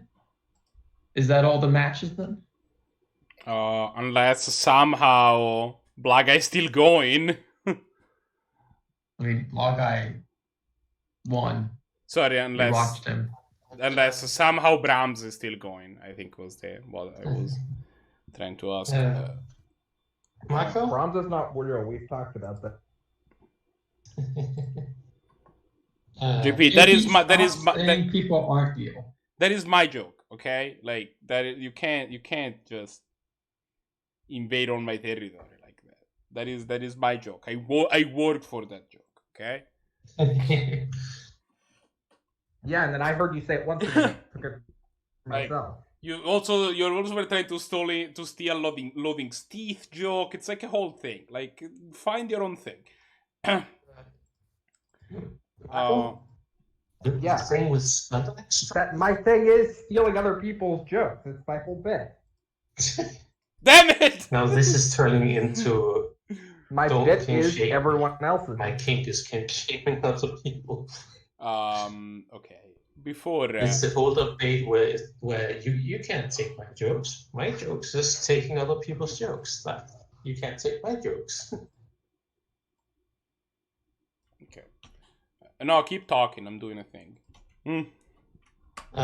So anyways, just to confirm for the viewers at home, Sundering Stroke also doesn't work with casting. That is correct. I think I was told at one point that it worked on MTGO on Arena, and I was like, well, if it works there, but it was probably MTGO, and it didn't occur to me that It was actually a bug in the other program. yeah, MTGO saying that something works is, Not a vote of confidence. It means that said thing will work. Like, I mean, I trust MTGO till I'm told not to. I'm always suspicious of MTGO, but that's because I've looked under the hood and it's not pretty.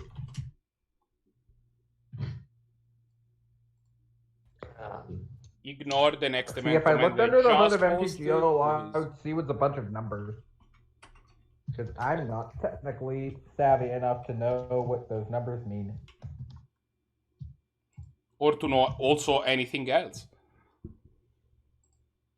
Wow, thanks, Marco. I do want to say that JP is a friend of mine, and while I am giving him a lot of crap right now, He deserves all of it. this is a I also professional, voluntarily take this crap by showing up. So professional pilot on close course. Do not attempt this at home type thing. yes, if you want to just go randomly insult people, they may not like you if you don't have a past relationship with them. All right. With that said, just our end of round 2 round of announcements, and then we're gonna pair people up for round 3. You could do pairings first to save a bit of time. No, because then people are not gonna pay attention to me, and they're gonna pay attention to pairings. I mean, we're running an hour late, though. Yeah, it's gonna take a second. Stop interrupting. We'll be done in a minute. If you are not on the Discord, exclamation point Why Discord. did we start an hour late? JP, shut up. If you're not on the Discord, exclamation point Discord will get you to the Discord, and you can go to the you can if you are watching this on YouTube, there's gonna be the thing underneath. Discord's great. The official Canadian Highlander Discord is especially great. A bunch of people can help you getting started with the format, finding games, even not on Nodo. If you want to, for example, play on webcam or whatever, there's a bunch of opportunities to do that. So join that. If you just want to sign up for next week, exclamation point, next event, sign up for next week. I just put that up. Shoutouts to either hub for making things easier. If you are not subscribed to this channel, subscribe. If you have your Prime sub, subscribe to somebody. If it's us, we really appreciate it. If it's not, you should still go to somebody, and assure that whoever that money goes to needs that money more than Jeff Bezos. I will, at this point, also say that, I mean, obviously, the shows that are given by this channel will remain free. There is no plan to change it anytime soon. But having a little bit of money does help with the things like prizes and stuff like that. With that said, let's go. Now that I am doing pairings, here is what happened. Bailite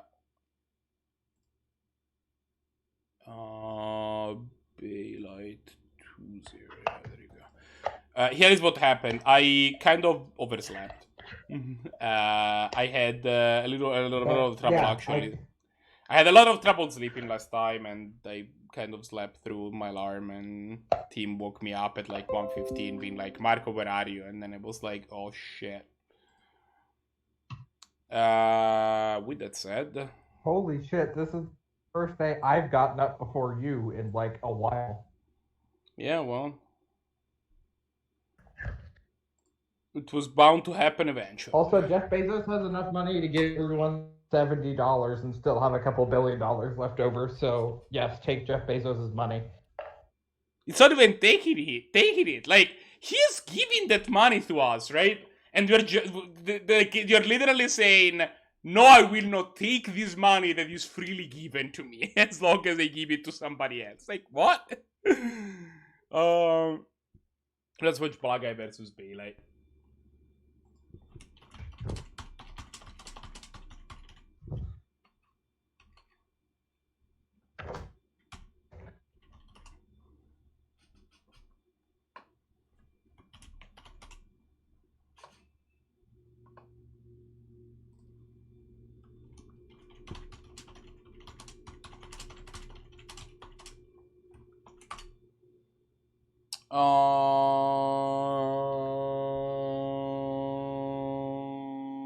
Right, I need to enter event.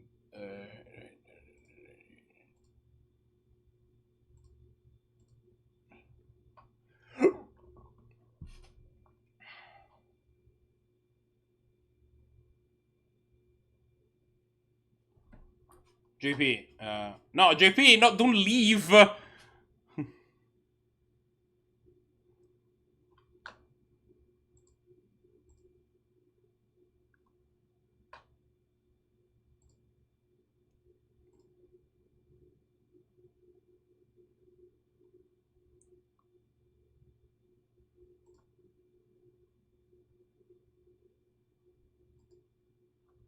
Alright, JP, you are on commentary duty for this round because literally nobody else was able to make it for commentary. Nice. So, Let's see if I can pull up the stream. I do not believe in you. There, I said it. Wow, that is. Look, this isn't even about you, okay? Your internet is notoriously terrible. Like, it's not that I don't have faith in your technological prowess. I think that opening a stream is well within the realm of things that you are capable of doing from a technological standpoint. Will your internet let you do it? That is a bigger question.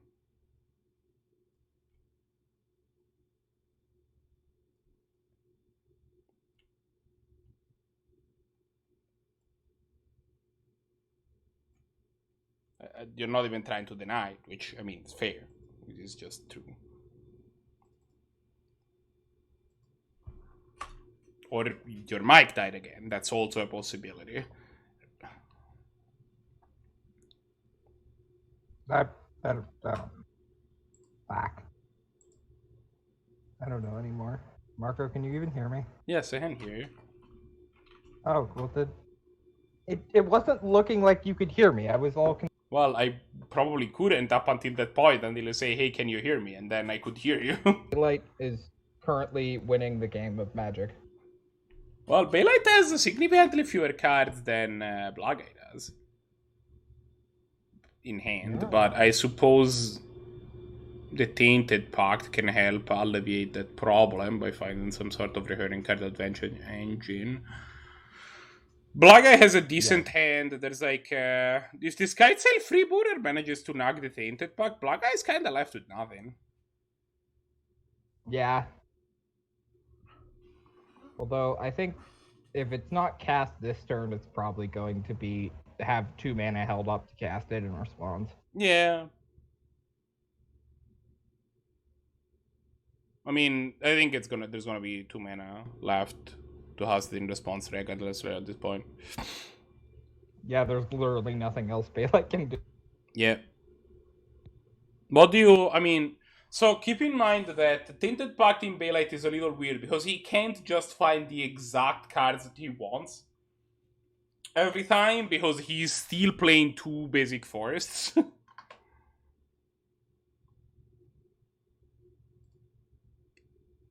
I think. I'm gonna double check that the list that is submitted for this week still has the 2 forests. But that is something that he has been known to do. Yep. That's just 2 like basic forests.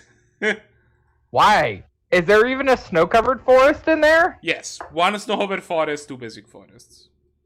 Okay, I was gonna say, like, if you're just living on the wild side for no reason, then that's just wrong. But I okay, mean- so he has 3 forests. Will the bird get bolted?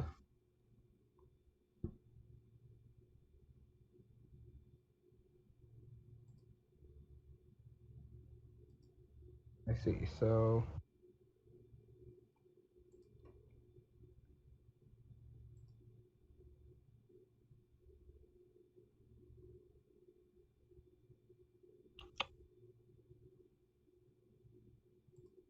I think you just cast the rebooter here? Yeah. The other thing that So, this is going to putting be the awkward freebooter is on the because- stack, what putting the freebooter on the stack here is actually limits what Bailite can find, right? It puts Bailite Yeah, in that's this what I was gonna position say. where they have to find. I mean, obviously, Blahguy doesn't know that, but now Bailite is forced to find the creature essentially. Yeah, or, like, just hope. Well, Tasigur the Golden Fang is not a bad creature to find. I mean, can he cast? Oh, yeah, he can cast it. Yeah, we're good. This card has Delve, dude. Like, No, yeah, but I'm just like, oh, he only has 2 cards in the graveyard, and he also has 6 mana next turn. So he'll be fine.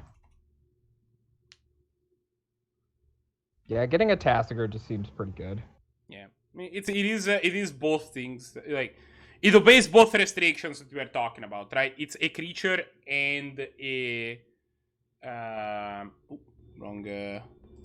It's a creature Way and to they had card advantage engine. Right? Yeah, because you can just get tainted packed over and over again. I mean, yeah, if Tassigor is friendly with the meals, right?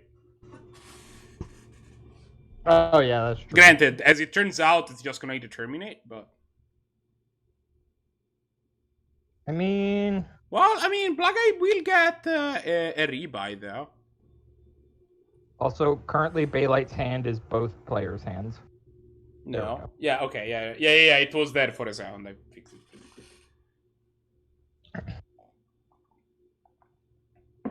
It would be more interesting. Currently, Baylite's hand was every player's hand, like in the world, right? Everybody's hand just became Baylite's. It's like, wait, I only have a planes in hand, but it was only like a Wait a glitch in the second. matrix, and then it stopped being that. All right, activate Tassigre. Yeah, I guess he can. Probably. Yeah, he probably you give activates him it in response to the terminate. Mythos of Nethroi out of these 3 cards. You're watching the game ahead of time. Yeah, I mean, the cards flip were Hint of Thurak and Mythos of Nethroi. Just tell you. Yeah. I'm I assuming still that. feel vindicated that Tim was wrong. About what? Because he gave... Mythos. He gave me so much shit when that didn't work. And then I won that game. Well, to be fair, I think that's on me. I think that we had a discussion about that ruling in the past, and like, again, I was convinced that that ruling didn't work. That didn't work. I had a discussion with somebody at some point that convinced me that it did work, and I think it involved the fact that it works on Moto. Yeah, that just shouldn't work. Moto, like, I usually take Moto as fact, but then sometimes stuff like this happens, and I'm like, how much of Moto is just wrong? Is the answer is about 7.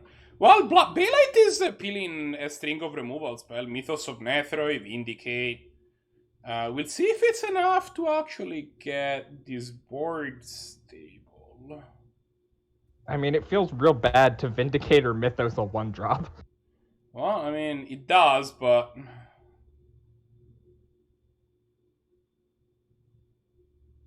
I think here you kind of have to Vindicate, or to Mythos probably the 2-2, to be perfectly honest. Yeah. Especially because it starts losing, or not losing him life anymore. Yeah, like... And honestly, I would have traded the Elf for these for the Idiot a while ago. Oh, the Idiot's a 1-2, never mind. Yeah, the Idiot's sadly a 1-2. It attacks as a 2-2. Yeah, or, yeah. like, damage-wise.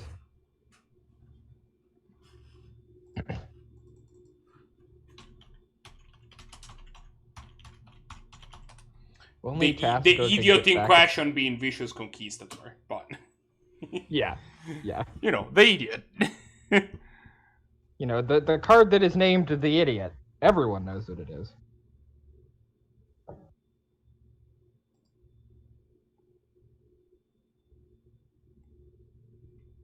I mean, this is also a large lad that gets to come down here this turn. If he wants to play it. Well, I mean, I'm assuming the large lad gets Vindicated. Yeah.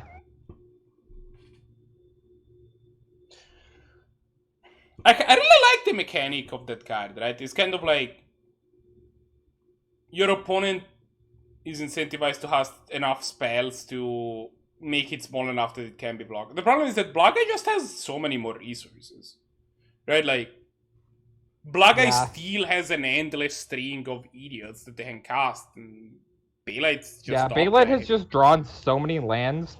Like, Baylite's top decks are better than Blahguy, but Blahguy is just gonna have so many more resources by the time that this ends, is the problem. Granted, if Baylite builds a Wrath of God, this could still be a game, right? Was Baylite actually playing literal factual Wrath of God? I'm assuming no, but I'm assuming he's playing, like, at least D-Dead, right? Yeah, that's true.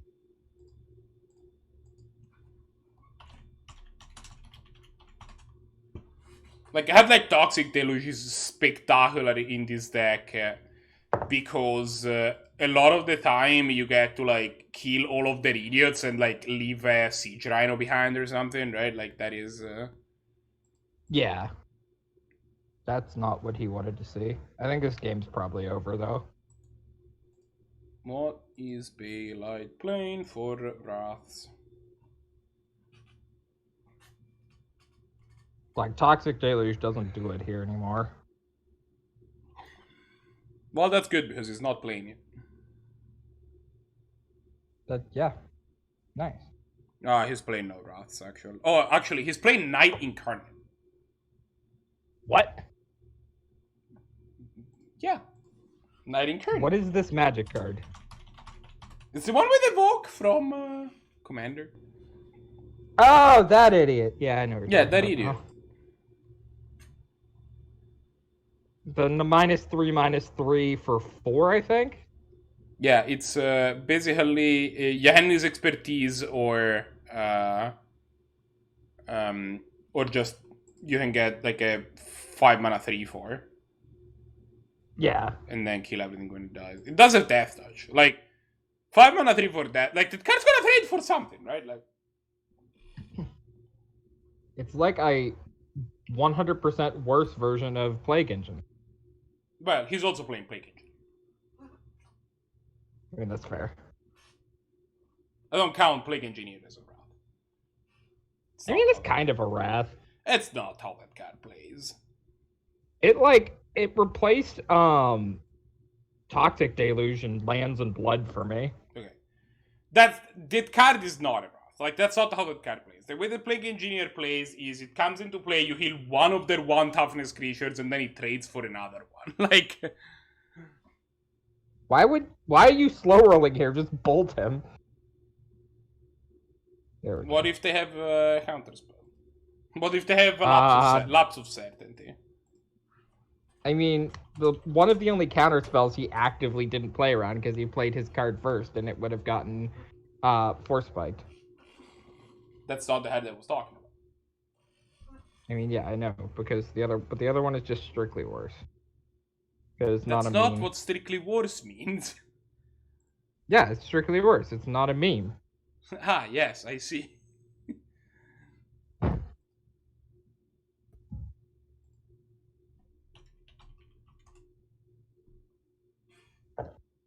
I think you keep this hand. Yeah, I think you keep this hand for Bailite. Like, you don't have any creatures, which is unfortunate, but you get to take. I don't know what you take here, honestly. Probably Copter. Copter seems scary.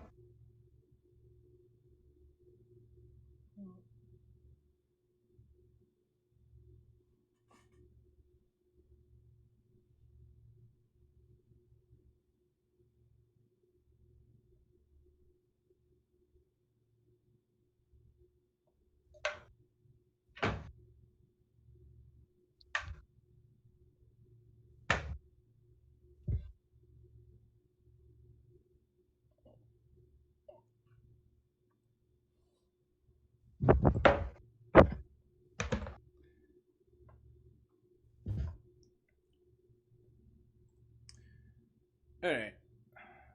So if Bailite's game plan is kind of revolving around this managing to deploy this Barrier Skull, it feels like.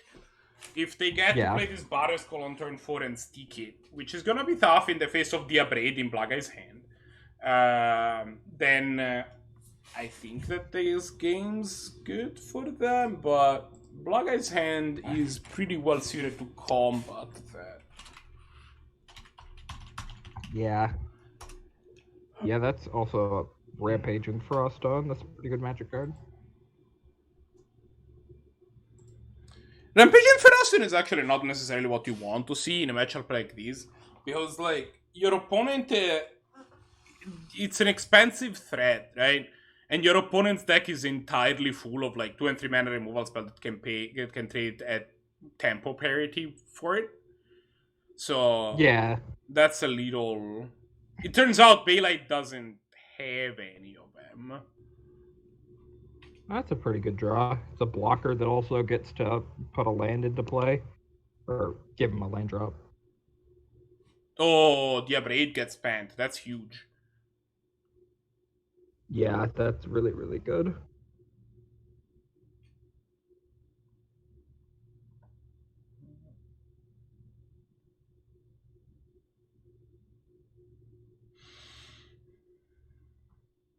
Putting the electronic tomato, Roswara Stone on screen gives me just joy every time.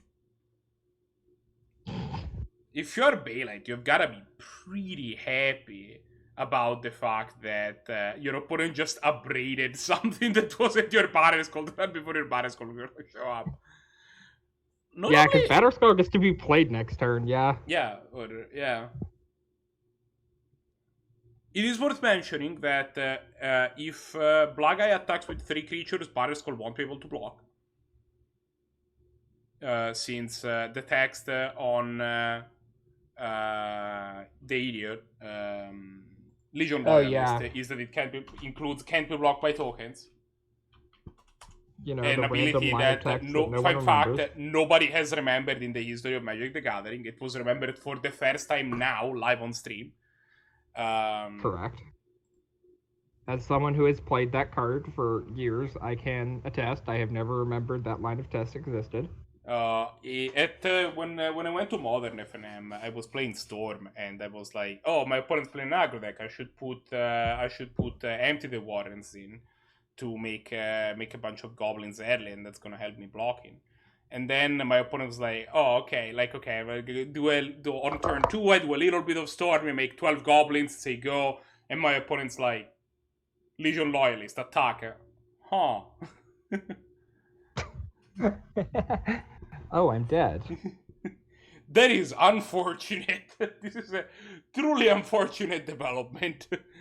What was I looking Oh, hey, that's a at? good card. What is? The Recruiter of the Guard. Okay.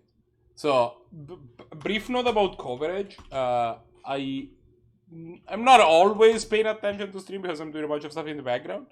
So, if you're referring to a card, it helps me immensely if you say the name of it, because then I can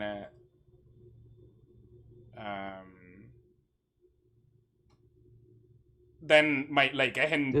can hear it and put it on. Yeah. I guess you kill Ferocidon here, but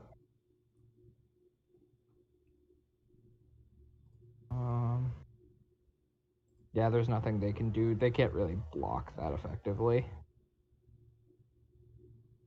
Your face can block your face very effectively for a face. Look. They can't all be winners, okay? And sadly, most of yours aren't. I never. That's why I stole them. Never claimed otherwise.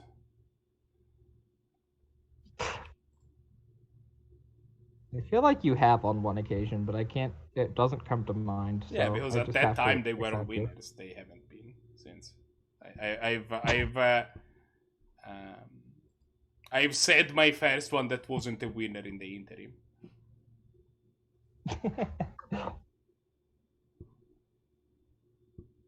Oh, hey, look, Legion Loyalist actually gets to make the Batter Skull not block. That's unfortunate.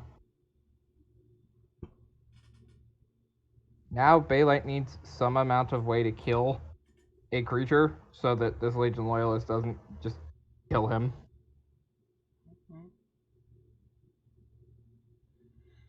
Because as it turns out, the other line of text on that card is First Strike. I don't believe you.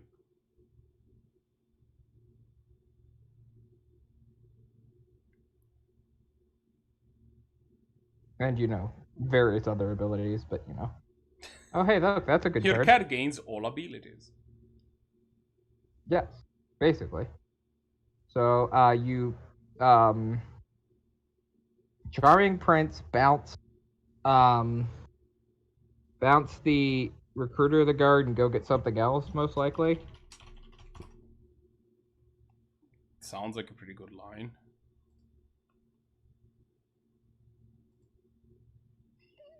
I don't know what you get though. I guess. Can you get? Yeah, you can get scavenging or not scavenging goose. Kitchen things. That's probably pretty good. I'm trying. I will be honest. I'm trying to figure out who I want to raid at the end of today. Not a lot of people streaming actually. Do we have 3 or 4 rounds today? We are gonna have 4. This is gonna be another round after this one. Okay.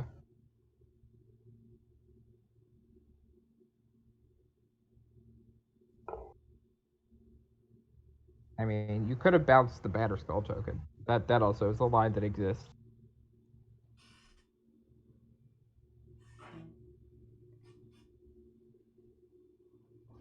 So what do you get here? What do you not get here?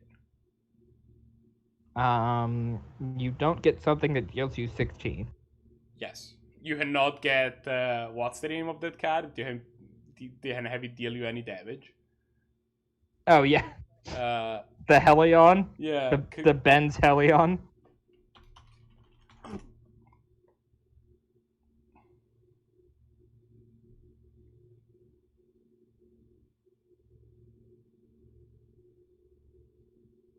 You could also not get Phage the Untouchable, as you can't really cast her here. Yes, that is correct. Volcano Head, I believe, right? Ah, yes. Ah, yes. Favorite card of all time, Volcano. Okay, so I have proceeded to lose my match again. So I am joining Booth. Right. But you weren't facing Stompy or Blahguy. What happened? No, I got on the draw, so I'm on the draw. My opponent went turn 1, play land, play a mana. I also turn just 2, realized that I never fixed the overlay. Thanks, guys. Nope. Turn 2, I just accepted it. my opponent went Mana Crypt, Vivian, Nice. Acolyte of Monsters. And I'm Nice. like, okay, this isn't great. You created a beast. My turn 2, I play my second land drop, like I'm just playing Like a normal human? Here. And then he goes, Castle Garen Bridge, minus Vivian, cast this Primeval Titan. Ah. Nice. Get a Reality Smasher. Ah, yes, I see. Game 2, I'm like, okay, we have a decent hand. Like, we can keep this. Like, we got a True Name Nemesis on 3. Turn 1, he plays a land. He plays a Mana Dork or something. I'm like, okay. And then he goes, turn 2, Mana Crypt, Thought Not Seer, take your True Name Nemesis. This is a 3-drop. I should be able to play my 3-drop before you play your 4-drop. No, you're playing Stompy. And then we proceeded to it was a good game. Like, the game wasn't over on the spot. I got my opponent to 1 life. I was in this awkward position where I was at 1 life and I had this Price of Progress in hand with 2 non-basics, and then my opponent, I had this Spellheart Chimera. And if I could cast the Price of Progress beforehand, then the damage to the Price of Progress of my Spellheart Chimera would kill my opponent and cause a tie. But I would have lost the game because my Price of Progress would have killed me first, and my Spellheart Chimera wouldn't have connected. But if I waited until after my Spellheart Chimera connected, I was off by 1, and then I lost. Nice. You should have tried to house them at the same time. Well, I have to deal damage. I'm pretty sure that's how the rules work. If you do it really quickly, you get to do both.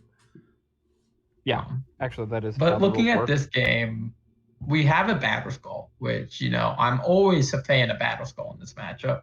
That's on the battlefield. We had a super close call, but we were like, "Oh, this Batterskull gonna get abraded," and then because Blahguy had the abrade in hand, and then the abrade ended up tagging a Nissa Vastwood Seer the turn before the Batterskull would come out, and also I think that was just kind of incorrect. Nissa really wasn't doing much.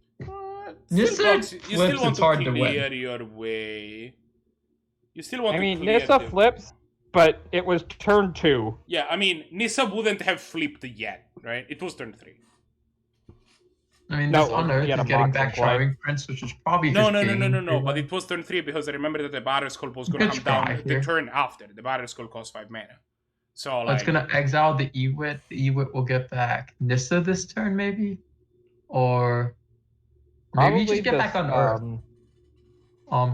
You can get back Streak Maul as I well. think you just get back this Abrupt Decay and kill the Legion Loyalist, because then you can actually block with your Batter Skull.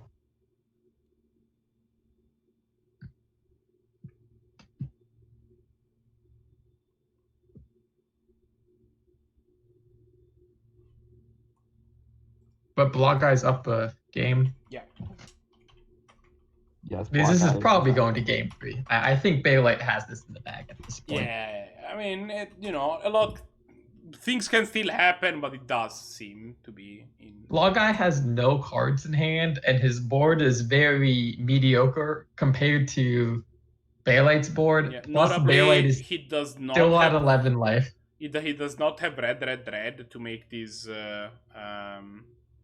this idiot into a bigger idiot. I mean, he can make it into a 2/2 or whatever with the first. Assuming he right? did. I mean, it says it's a 1/1 on MTGO, right? Like, won't the power change when it becomes a 2/2? No. Yes. I don't know. Yes. Like he You wants to assume hold that up the- MTGO makes sense, and that is a very bold assumption. He probably, if he played it this turn or last turn, he's probably holding up the activation of Bomar Courier. I think it's more important to be able to draw this Bomar Courier than to Look, make this a 2/2. That is fair. That is fair. But I mean, Gonna BRB. I guess these 2 cards or these 3 cards could be something like Price of Progress, Lightning Bolt, Skewer the Critics, and he draws a land. He draws a red source, Price and of that's how he wins the no. game. Price of Progress, Lightning Bolt, Fire Blast wins the game. Price of Progress, Lightning Bolt, Skewer, and he draws a mountain in this game as well. This Tybalt's actually really good here. You play this Tybalt pre-combat, they have to Abrupt Decay the Tybalt, and then they can't block with the Germ token. You get to terminate the Tassiger. And Archer,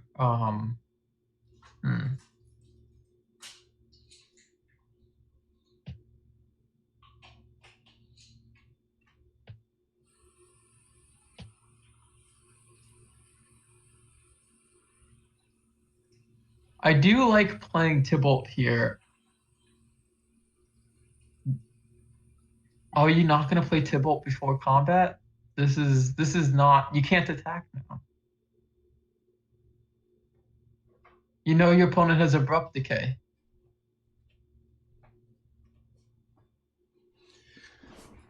This is correct. I do not like this line from Blahguy. I liked playing of the Tybalt because then he can't gain life off of this Batter Skull. But I mean, you can now chump block this Battle Skull forever, right? Like, it's not gaining life, so. I mean, it's still gonna murder you, but that's You just chump block it. You throw this 1/1 in front of it and then kill something. This is a good draw. Winding Way is good. You name lands here because you clearly want lands in this board state and not creatures. Yeah, I mean, you don't have mana to cast anything, so that was a whiff. I don't know what was revealed, but it appears to have been a whiff. Maybe he actually named lands, like you said. Winding Way was a good draw, and then it apparently whiffed. I still think Bailite's very heavily favored, but this Tybalt was a good card to draw. Like, you now just block with this 1/1 and you kill their Ewit. Yeah. You can actually kill their Ewit and their guy if you want to. What guy? The what's his face? The guy. I think that makes sense. Charming Prince, Recruiter of the Guard. Recruiter is a 1/1. Yeah, you can't kill both though. You kill the one with more power first. No, I mean like if they attack with one, you block and then hit the other. But Also, Recruiter of the Guide Inquisition is is actually not even a guy. But, garbage. you know. I think Recruiter of the Guard is a guy. No, it's a lady. You can see in the picture. Wasn't the old recruiter? Oh no, the Imperial Recruiter is a guy. Imperial Yes. recruiter. Yes, Imperial Recruiter is a guy. He has the face of someone who has recruited many men to their death. Well, Well, you it have mostly to. recruits goblins. Let's face it. Well, You're so not wrong. I think you archtail here. Like, I think Lifetime it has recruited, like, mostly goblins, the occasional scarecrow. Yeah. Mostly goblins that are way above his pay grade. Sometimes, I like, actually a don't- cleric horror. Well, I guess it's the same either way. You can't attack here, but again, you get to just block with this random 1/1. I didn't hate playing this, just casting this Inquisition this turn, because then you get to activate Castle with no cards next time. I don't know. Maybe like, I guess I don't know. Like it's I probably. mean, you're never going to get a card with Inquisition for the rest of this game, right? Bailite is going to play whatever card he draws for the rest of this game. What if they draw Unless Hold the Promise then? You can I mean, probably you cast can't this Inquisition Emrakul the that. Promised End. 1, 2, 3, 4, 5, 6, 7.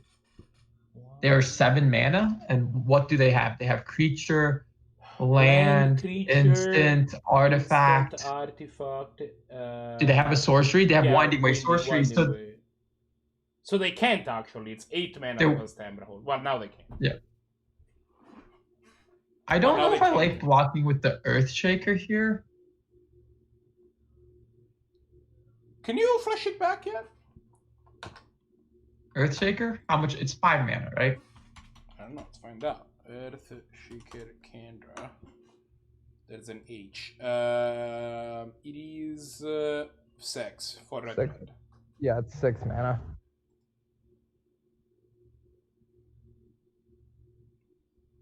Well, okay. I guess you can attack with just this devil.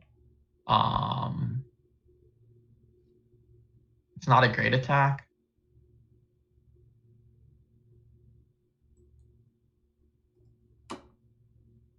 I guess it means you have to block with Legion Loyalist next turn if you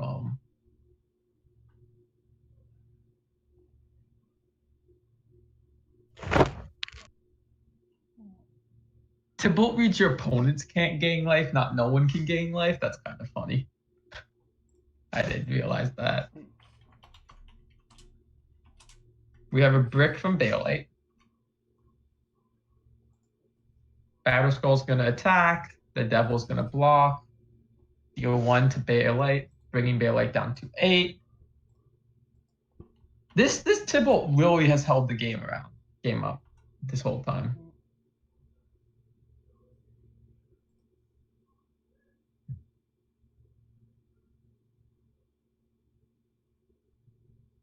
You draw a land, you can Earthshaker Kenra. So yeah, you shock in this.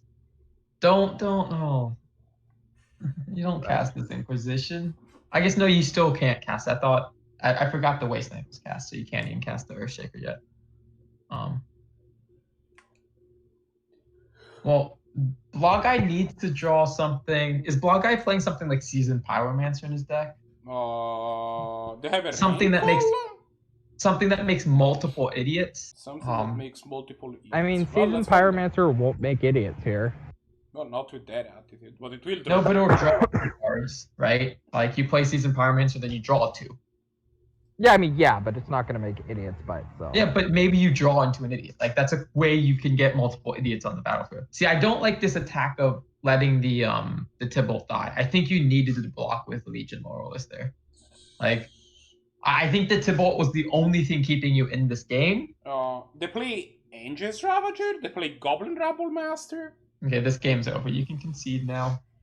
I guess no. You get your Earthshaker Kenra back. You Play make Legion the Death Ray Warrior. Shaman not be able to block, and you deal them 5. But then they're going to just gang 4. You need to keep your Tybalt around.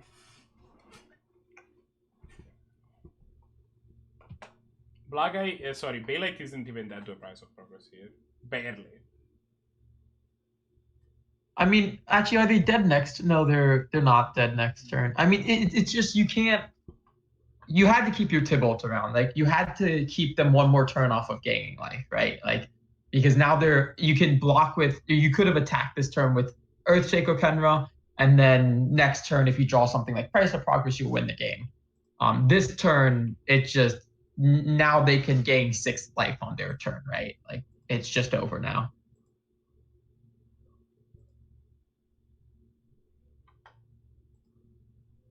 They can attack. I'm attacking with this germ 100%. You gain 4 life. They block. It's not mattering. This attack is bringing you up to 12. Death Right Shaman brings you up to 14. It's this is over at this point. Yeah. We're gonna actually see a movement of I don't like this actually. I like just having the multiple creatures. He's gonna move the Battle Skull over to the Death Ray Shaman. I'd rather just have 2 creatures. The Death Ray Shaman does get to attack and also block and also activate with the thing, which is kinda cool. Eidolon's interesting, but your opponent's gaining too much life at this point. Your face is gaining too much face at this phase. You can't attack here. Death Rate is going to... Honestly, you cannot even gain life here, and you can just deed an instant or sorcery and deal 2. Then you can attack and they have to block. And then you can deal them another 2.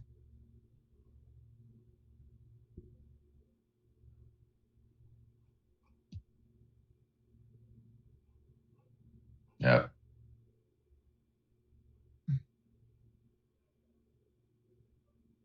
Oh, we got there. We can't lose anymore. There's a monastery.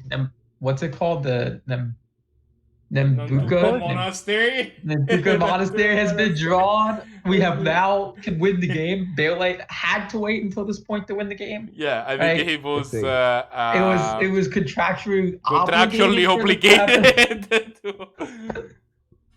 This is also a very good land, TBH. Like this card. It is.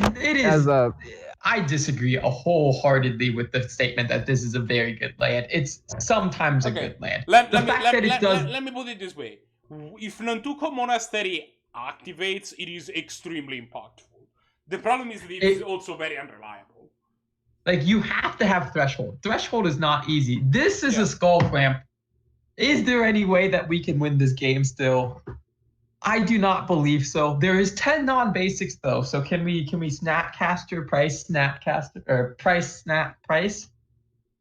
I mean, yeah, but you need a snap in your deck. We have a Rankle. Rankle makes them sacrifice a creature here. It's gonna be this Nimtaku. It's Nantuko Monastery. Yeah. Nantuka's Monastery. Sorry.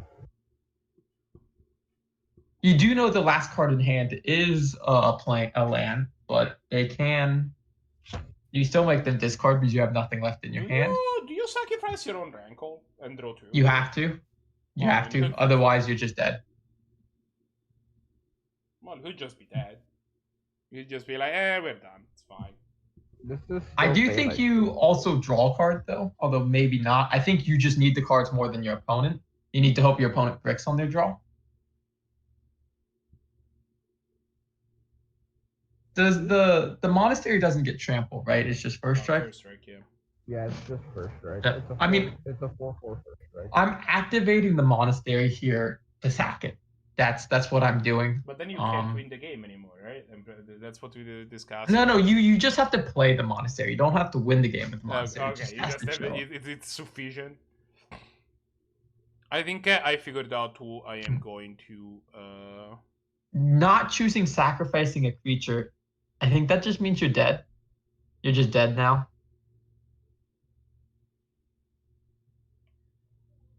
because they activate the monastery. They deal you 2 with death rate, and then they activate monastery. You don't have a blocker. Yeah. You had to sacrifice a creature, and it had to be this Rankle. And this Rankle draws you 2 cards after you sack it. So it's like you actually have a chance of being in this game, unless Mitgo is just being terrible and not showing me that they chose to sacrifice a creature. Maybe they chose. Oh yeah, they chose all 3 actually. I think They chose all 3. Okay, then Mitgo's just being terrible. I mean, you're not Lightning Bolt is a good draw. I do not like the losing of the Death Ray Shaman. I would have much rather have lost this than Taku's Monastery, than Tuka's Monastery. Because this, you can't really equip the Battle Scroll to this than Tuku's Monastery, right? I mean, you can. I mean, you can. It costs a lot of mana, but you also have a lot of mana. Like He has exactly enough mana. This Nantuka Monastery gains you 8 life. Like, you're probably winning this game if you can gain 8 life a turn. And abyssing your. But I mean, Death Ray Shaman was also gaining you 7 life a turn, right? And it also has the possibility to deal 2 instead. Like, I think it's way too mana intensive to try to do this play, which is why I like sacrificing Tuku's Monastery. Nantuko Monastery. Yeah, no but like, we're gonna see him to Turok here. Blahguy's got to hope that his lands get discarded. Lands did not get discarded. I still think So what's the best draw on the deck? Any 1/1 is really good here. A land is not good enough. Why did what? Oh, okay. Yeah. Oh, you have enough to duel a 3 in this turn. Yeah.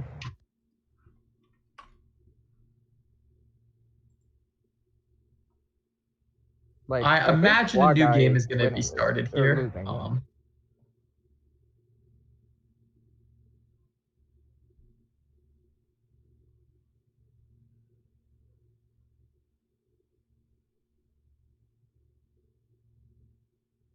Yeah, like, I think this game is solidly over, I think.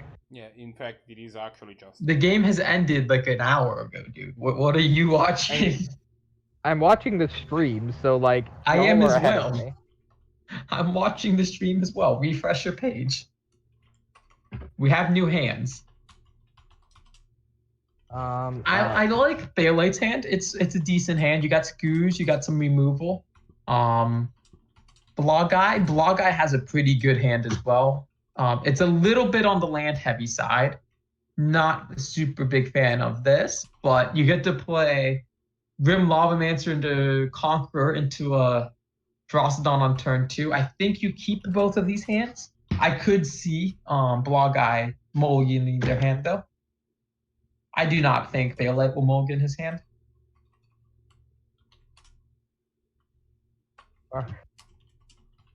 What is currently going on? Oh, we can see hands, but not the battlefield. Marco's trying to find the game, which is right there. Sorry, Yes. Considering that Bailite had 3 minutes left on the clock. I have faith in Bailite. I think both of these hands will be kept by both players. Blahguy is peeing. For those in the audience who are wondering, there has been a... peeing. I mean, it's not the classic, you have a bottle, but, you know, you gotta go, you gotta go. You're just a horrible person, Tim. Like, why would you ever do that? Magic is not. Why would you ever pee? It's a bodily function that you have to do. No, why would you pee in a bottle? I would be concerned if you didn't have to pee, but...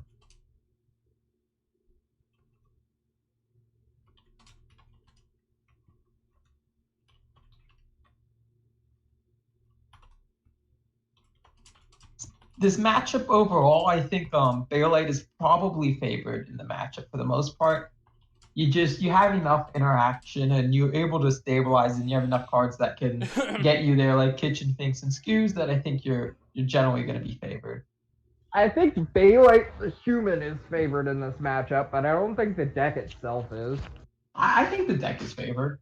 The thing is, Blahguy is a lot slower. Red Black Rakdos aggro is a lot slower than Mono Red. I think that this might be legitimately Bailite's best matchup in the whole tournament, to be perfectly honest with you. Hi, Phoebe. What are you doing? This is a matchup where you're playing an aggressive deck, but you're playing these cards that are less relevant. Like, the thing is that I think at normal Abzan, like, you know, if you're playing Abzan mid-range normally, right, that I think, like, you're playing that to prey on red deck queens. Bailite is going a little slower to have more game against mid-range decks, which means that Blahguy is kind of in this awkward position where they are still being preyed upon by Bailite's strong mid-range pen, but they don't get to capitalize on the fact that Bailite is very slow by having as many of the crazy fast draws that Mono Red gets. Yes. Oh, there's an Orborg out, so you didn't have to crack the fetch. I was very confused, but this makes sense now. I'm assuming we're gonna see a Gerard's verdict here. What's Gerard's verdict? Sacrifice a creature. Each player discard. It's basically a bad hint to Turok. It's red, black, white. Target player discards 2 cards, and they gain 3 life, and you gain 3 life for each land discarded. I'm definitely killing this Ferocidon here. I think you cleared their hand. I guess that you're not gonna gain the life. It's weird because, like, by not using the Gerard's verdict now, you are kind of signing off on the fact that you're not gonna get to use it. Period. I guess you can gain 6 life with it by targeting yourself later in the game, which Bailite has. But I mean, like, this Gerard's verdict's fine, but like, you're taking at least 5 on this crackback, right? You also put 2 cards in the graveyard for this Lavamancer to activate, meaning you're taking 6, going down to 11. If they draw something like a Skelemental off the top, you could just be dead. That's fair. Like, this is a scary board. You're at 17, but you need to either play a threat that stop something from attacking, or you need to remove this Ferocidon from the board. And I think we're going to see a holding up of Eliminate or of Eliminate. You can't pass it. Okay. Fine. You home beans, dude.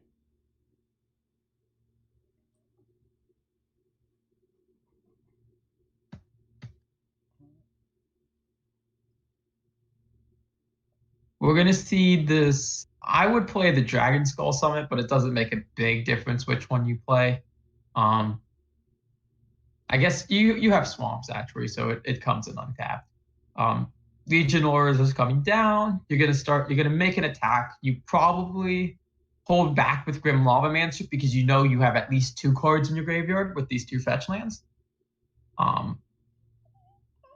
Although maybe you attack with Grim Lavamancer because you can get in this turn and you can activate on future turns. Either one I think is fine.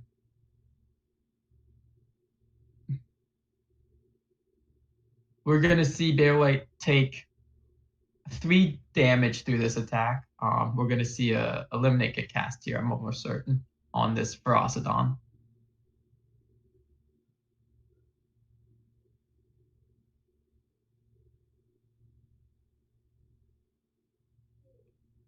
I don't think you need to do this now, the Lavamancer now.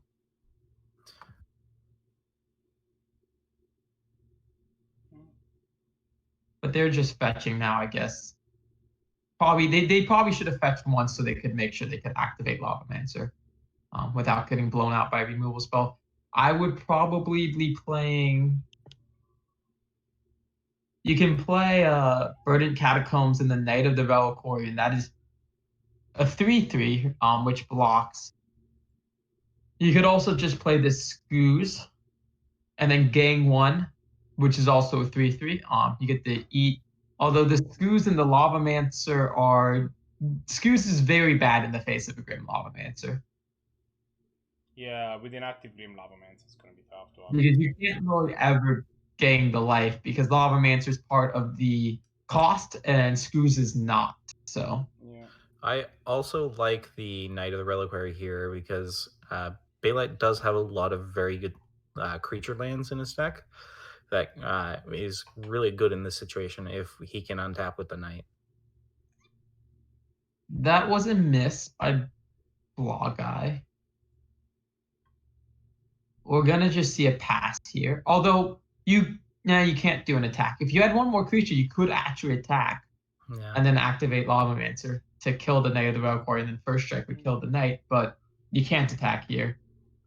They're gonna throw stuff in. I think they're throwing stuff in because they know that they can kill the Knight for sure if combat does happen. And the Knight is going to be a huge problem going forward, and it's not easy. I would have actually waited till damage was dealt. That way you could actually eat the creatures from your bin. I think leaving the 2 creatures in the bin is a fault. I disagree. You play Unearth. You play I don't know if they play Unearth, but they definitely play Reanimate, right? Like Reanimating Frostdawn's pretty good. Well, at least exiling the Conquistador. I mean, you're playing versus they have one card being Scavenging Ooze versus they have versus I draw one of my cards, right? Like Okay. What other card than Scavenging Ooze is? I don't really think it punishes you to do that. To leave the cards in the bin. I'm coming from a mono red perspective when despite the battlefield, there is a lot of cards they can be playing.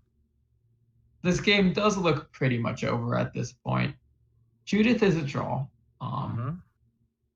but I still don't think that it's going to hold up to the Scavenging Ooze. No. Scavenging Ooze is going to gain 1 life next turn. No. Yeah. Well, with the Twilight Mire, he can gain 2. Oh, it's Twilight Mire? Sorry, I thought that was the Peat Land. Yeah. So I thought he had to take 1. So he can actually... Yeah, he can gain 3. 3. You could tap Forest Caracas, play your Scavenging Ooze. Yeah, you could gain 3 this turn. Yeah. I do think this is just a misplay from they might be leaving up Caracas for Judith. Judith is legendary. That is a good point. Yeah. Can confirm that is a quality of the card Judith the Scourge Diva. It also plays around something like Rankle, like a red haster that's a legendary. I'm definitely going to combat and attacking. You get to kill the Skoos with this bolt now, and then it's a top deck war, which Bailite is definitely favored in top deck war, but yeah.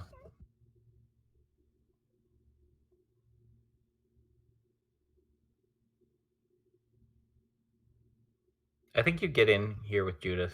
Yeah, you attack with both. It's you're incentivizing them to block the Judith, which is you like your Judith, but you do really just need to kill the Skoos. Well, it's also like 4 damage is a lot more than 2 damage. Like there's a chance I don't block here, right? Like if you're just you're not gonna block the Judith Judith anyway, right? Like you're Caracas in it. Yeah. That's why I like attacking with the Judith. It at least makes them tap out for Caracas. Like if they're going to definitely. I would have let damage happen first. You get blown out by a path now. Yeah. Like this, I think there's a possibility that if you attack with Judith, do you take 2 and then bounce it on your opponent's? Oh, if he attacked with Judith, I'm blocking Judith. Really? Because if they have some combat trick, I can just Caracas the Judith. Right? It's like they can't have a real good combat trick then. Oh. The Stomp is looking pretty good. I'll be honest, I like stomping Bailite's face right now. That sounds rude. Just stomp his face, play a 4/3, and be like, "Hey, we're top decking. Yeah. I have pressure." Yeah, just make a 5-mana card out of it, and put pressure. I really like that. Especially 4-3 deal to damage to the opponent.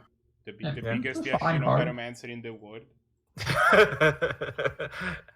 hey, don't forget about the damage prevention.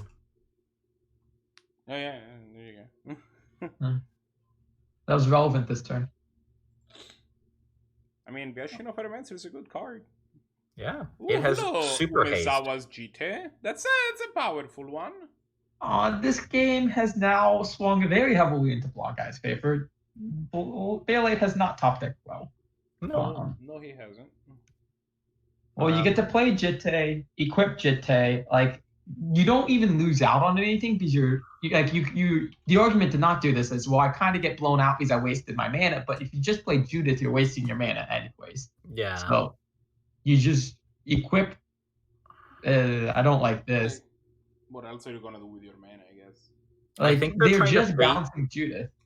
I think they're trying to bait removal on the Bone Crusher so that because they value the GT more than the Bone Crusher here. But very little removal is dealing with both, right? Like, well, in Green Black, there's about at instant speed. I can only think of 3 in Green Black. I mean, there's Abrupt Decay, which I Abrupt believe Decay, is Assassin's game, Trophy, right? Mythos of Nethroi. Abrupt Decay is in the bin. Yeah, and so it's like there's already an Abrupt Decay in the bin, and it's like I would have rather had the counters on this. Like you played Judith this turn, but like Judith didn't do anything. He's gonna say I forgot about Caracas. See, like this is. I don't think you're trying to play around removal. I think it's bad. Oh, I thought you would bounce GT with Caracas because it is legendary. It's a legendary. But Caracas is only 6 creatures. Yes. Well, this is interesting. We're one short of getting Palace Jailer, which is what I really want to get. Kitchen Finks is fine, though, although you can get Kitchen Finks, yes. I think you get Knight of Autumn. I don't think you get Knight of Autumn. Kitchen Finks gains you the same amount of life over time, and it trades with this Bone Crusher Giant. Yeah, but Knight of Autumn doesn't deal with the GT. You want to deal with the GT. I think I mean for the Knight of Autumn line. You take the Knight of Autumn, you blow up the GT, and then you throw the Knight of Autumn and the Recruiter of the Guard in front of the Bone Crusher to trade with it. Yeah. You're gonna have to let the Judith be around for a turn, which is fine. Which is enough to take 1 from it. Well, actually, is it enough to take 3 from it? Is Judith only your creatures? It is your creatures. It's Judith is your creatures. But yeah, this is a very different game if the Jitte has 2 counters on it right now, right? Yeah, because then you get versus to none. murder both of Bailite's creatures. Like, you get to murder both of their creatures, and you get to keep a 4/3 around. Yeah, right. Exactly. It's very big, very different game. Is there any other creatures that would be possible to get here? Like, I mean, other than I would have also really liked the Palace Jailer, but you're 1 mana short from having Palace Jailer. Let me see every creature that Bailite can get. That is relevant in this situation. Let's see. Well, Noble Hierarch, Deathrite Shaman. And we see a Shriek Maw. Which is interesting. Elvish Mystic. It does deal with the Bone Crusher, and because of Caracas, Judith can't be equipped with the GT. I mean, it can be equipped. It just isn't gonna do anything. Yeah. You could make all of those game actions of casting casting. It is possible for you to perform those game actions. Like, I'll be honest, I would be doing this. Well, it depends what you draw, right? Like, I would see the Shriekmaw line if you had some way to reanimate it, but with just... Well, the Shriekmaw line lets you keep Caracas up. That is the truth. Yeah, I just don't know how much having Caracas up matters if they don't have a GT.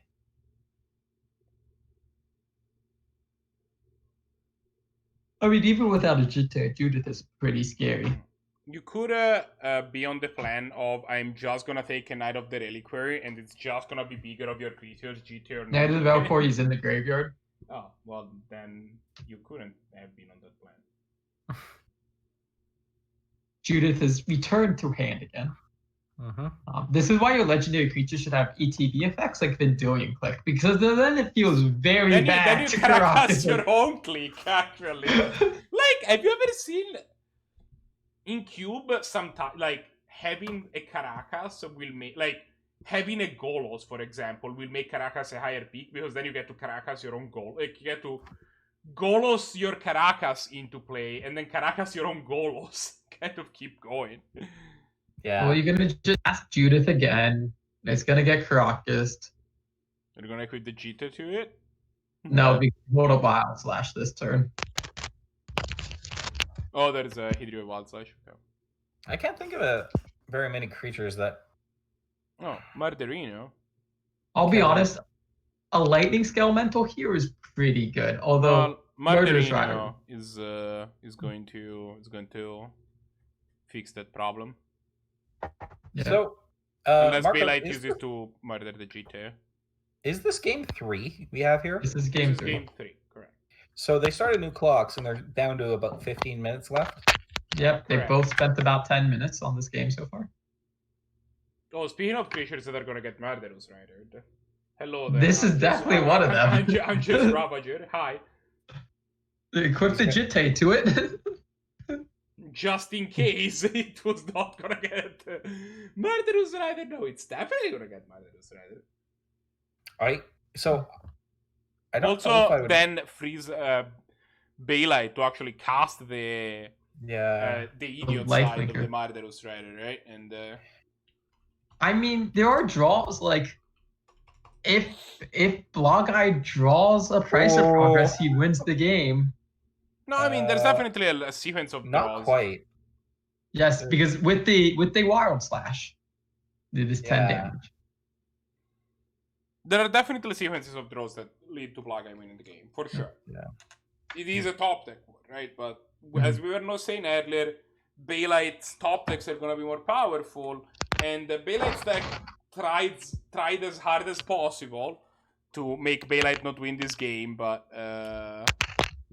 we seem to be getting there. I do not like playing that land. I guess you get to cast the Battle Scroll because you played that land, so it's okay. Yeah. I think Thank you. if you're gonna, I think it's actually possible that you don't play the Murderous Rider and you just leave up the bounce on the Batter Skull. Because if you keep a Batter Skull around, I don't know how Blahguy's winning except for like Well, price. I think I would be packing it in if I was a Blahguy here.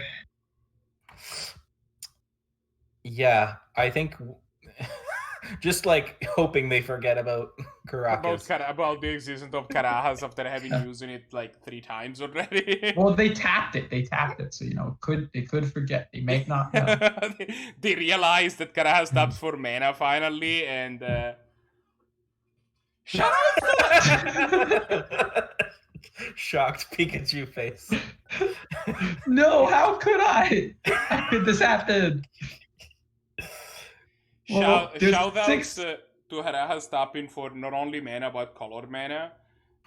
Great This is example of the balance in lands from Legends.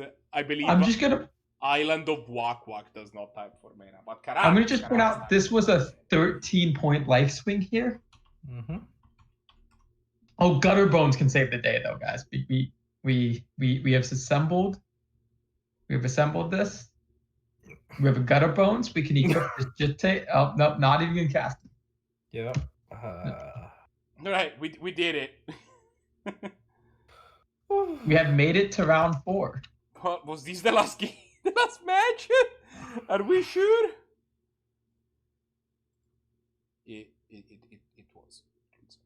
Well, I've seen Wolfgang here. I don't imagine Stompy would still be playing at this point, and I am here. So Yeah, I mean, maybe you're here because Brahms is having a very long solo turn. They're actually still playing. They're playing Academy and they're going off, and it's taking them 45 minutes.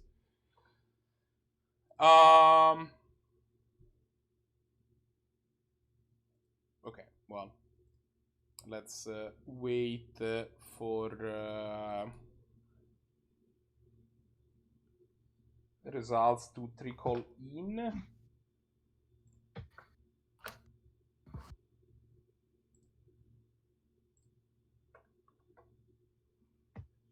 I will say, one of my favorite things to do against opposing Tarmogoyf, since we saw Tarmogoyf very briefly at the end of that game, I do like Mofork trickstering Tarmogoyf. It always feels great. Oh, There was a span when Merfolk Trickster came out where when you Merfolk Trickster at Tarmogoyf, there was a bug in It just where it killed would the just Tarmogoyf? die. Yeah. Because I didn't program it right. Yeah. I will say in Theros Beyond Death's Draft. Theros Beyond one- Draft. Theros Beyond Draft Death. One of my favorite things to do was the card Heliod's Punishment. It causes the creature to lose all abilities. Yeah, like When if you play this on a Spanish it Timuret or something, like a Timuret, it would it just just die. kills the Timuret. And then your opponent's really sad, and they're like, "Wait, what just happened? I had a Timuret on the battlefield, and now it's not on the battlefield anymore." that's kind of flavorfully accurate. Because Daxos got punished by Heliod and he just died. That is how that works with Daxos. The other three, it's power, so Okay, it doesn't work with but the other three. Heliod's But it is kind of punishment funny. is not the act of being punished by Heliod. It is Heliod being punished. Yeah, but dual meanings and such. Have we gotten the games I'm waiting all for people to submitted? report. Who hasn't reported? Call them out. It is in fact Blahguy. Blahguy has not reported. Well, I mean, did Bailite report? Because Bailite if Bailite did reported, we Bailite can- did you report. know I'm the results punching. of that match. Yeah, but then I have to. Oh wait. Then I have to actually confirm the result. And Blahguy might have reported, but yeah, Blahguy did report now. Actually, they just took a while. That's fine. Don't worry about it. Next round though. Buy one time. One time buy. Auto pie rings. Nope. You get to play Luca. Symbolman has the buy. Where is JP? JP? Paging JP. Oh, I get the fight. Symbolman isn't on comms though, right? Isn't on voice. I believe Symbolman does not. Oh wait, I'm playing Luca, not Symbolman. Sorry. Yes. I thought it was okay. Well, I'm leaving the booth now. Luca, we can. Yeah.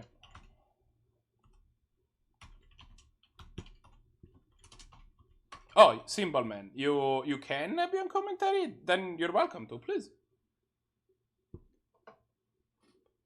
That would greatly help with my sanity. If you could hop in and give me a hand.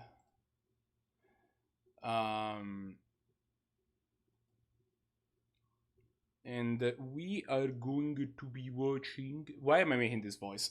We are going to be watching... I guess Bailite versus Stompy.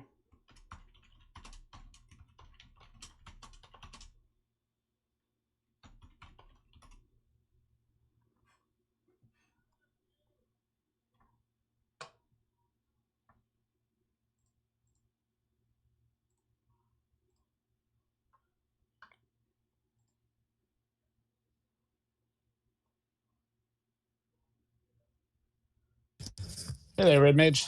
Hey, Symbolman, sup? Thanks for joining me. No problem. Do you normally watch the game on MTGO or on the stream? I am watching the game on MTGO at this moment, but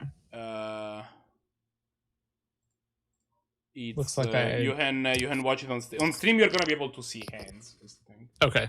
Yeah. That sounds like a good plan then. You can kind of try to do both if you have the screen space. That you're gonna get hands with delay and actual gameplay without delay. Looks like I foolishly closed if I can Magic do it, Online actually. anyone So can do it. Hey. Also, I'm back. Hi, JV. Do commentary. So that I don't have to. Plan. You know, I was calming the dogs down because someone was shooting guns very close to our house. So, like, Why? the dogs are very concerned by this. I am not gonna bother asking why people are randomly shooting guns in your neighborhood.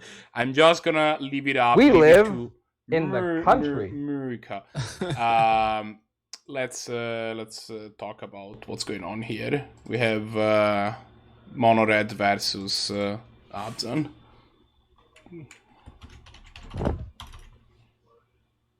So it That's- looks like Stompy Still kept a says really Blahguy, landlight sir. hand.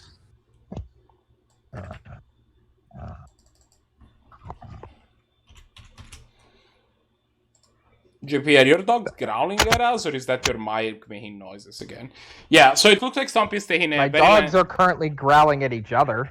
it looks like Stompy's keeping a very landlight hand, kind of relying on this Skull Clump to maybe actually do a thing. That plan is gonna get foiled because I'm assuming the Skull Clump gets Inquisitioned here.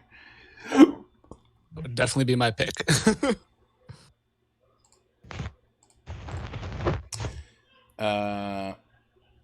Yeah, there's one good card in his hand, and the rest of them are burn spells. the rest of them are cards that deal 3 damage in some way, shape, or form, basically.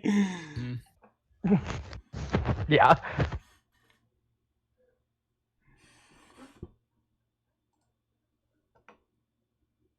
Come on, Dog, guys, your say breath things, smells feel the bad.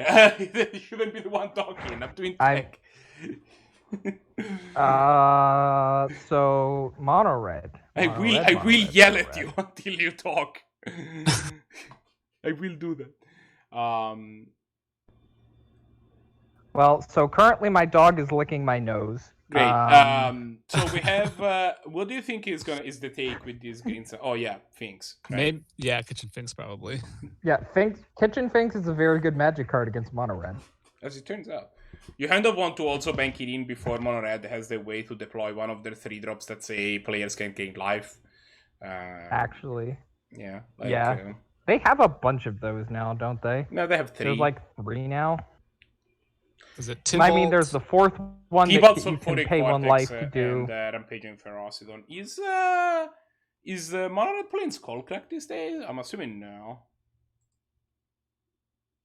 I don't know for sure, but Mono I red? haven't seen it any of these No, weeks, so In Highlander. I think they used to, but I haven't seen it in all of the weeks that I played 10 point. Like, there's a which was bunch the of last shock 5 variants, weeks. right? There is a question of Yeah. whether you'd rather have a shock variant than a Skullcrack. And I think the answer is probably yes. I mean, you probably should be on Skullcrack. It's like a pretty good burn spell. Yeah, but like, for example, there's people that are debating whether Lava Spike is good enough, right? That's better than Skullcrack. Yes, Lava Spike is probably good enough. Yeah, but like, for example, Gosmith keeps saying that he doesn't like the card, and he has been trying to cut the card. So like, Yes, but Gosmit's just wrong. well, I mean, I don't know that you get to say that. How many seasons of I the mean- 10th point have you won? Gosmith has won 1. I've won 2. That's No one checked that. unlike it's untrue. To be fair, Gosmit has played in like 8 more 10th points than I have. Yeah, well, play in more 10th points. We keep trying to tell you to go and play in 10th points. So much work, though. Like, you have a collection of MTGO that is like, you have a fully decked 4-color deck of MTGO. Use it to play in tournaments. Why are you not doing that? Actually, I have Blood lands, Abzan mid-range. Okay, my point is that Abzan team control. is doing well in the 10th point with the deck that is worth like that he paid like $40 for. Your collection is worth several times that. Put it to good use. We have a Rhinoceros in Bailite's hand. That's That is, in fact, a Rhinoceros. Magic, make more hippopotamus. How many hippos are there in Magic? Do we have any? Yeah, we definitely have I hippos. guess probably the only ones from Amonkhet. Is No, Feldegriff no, a no. hippo? Hmm? Is Feldegriff a No, hippo? Feldagriff is a Feldagriff. That's its own type. There are 6 hippos in Ah. Magic. I mean, to be fair, Rhino is also a very like niche creature type. It's just that one Rhino is a very, very, very good Magic card. Yes, I believe there are more Hydro. Okay, so you I get want to to see you get this one. sort Give me. I wanted to make two guesses. When was the first hippo printed, and when was the last hippo printed? Okay. Yeah, give me your guesses. You know it, right? Hmm. We can. We can see your 7th of card Fuck. reader. Okay. I can tell you the latest hippo. I still don't know what the oldest one is.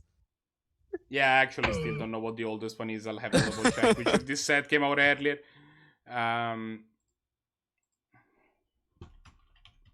Karuga's a pretty good hippo. Yeah, Karuga is in fact a hippo. Oh. I want to see this sword on a Seed Rhino. The oldest hippo is Pygmy Hippo from Visions, by the way. That's when the first hippo was painted.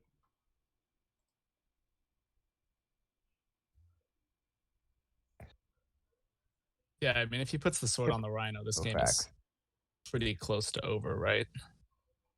Just kill the Phoenix. Yeah. And then kill him next turn.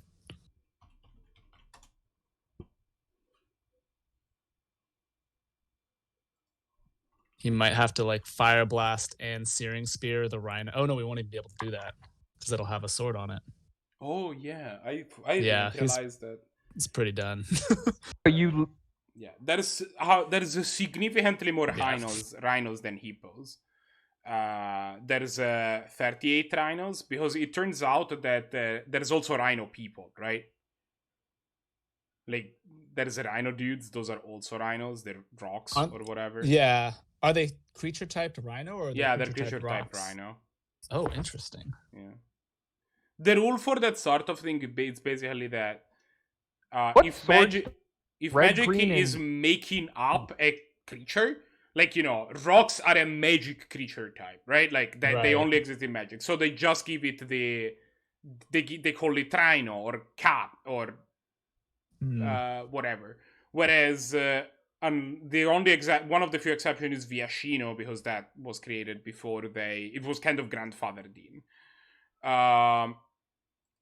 They probably would have called that like a lizard or something like that. Yeah, they would probably be Viashino? What? Viashino's like those lizard wizard type creatures. Yeah, they're like lizard dudes. Like Viashino Pyromancer is probably in this red deck. Oh yeah. Yeah. On the other hand, if there is a mythological inspiration for the creature type, then they use that. Like, for example, Minotaurs are Minotaurs, they're not cows, right? That would be really funny, though, if they were just cows. Ox, I guess, the creature type. No, I want Minotaurs to be cows. Like, same for... but Avens, they are birds. They're not Avens. What other cards? There's like Nagas. Are Nagas? I want Aven tribal with at Narada all Avens to be Avens. But I like that they're birds because I like birds. Birds tribal. There are 14 cards that contain the word. There are 14 cards that have the word bird in the name. Out of these, I believe 2 are birds. 3 are birds. This card just seems like it should not be in Bailite stack. What card? It's bad. What card? What card? Llanowar Visionary. Does say draw a card on it. Llanowar Visionary. Yes, but it's 3 mana for a bad mana dork. It taps for mana and draws a card. What do you want from it? Good enough to see play in this deck. Well, Bailite disagree. How many 10th points do you want to disagree with Bailite? Because Bailite has won one. Actually, let me put that Kitchen Fang. The accolade on.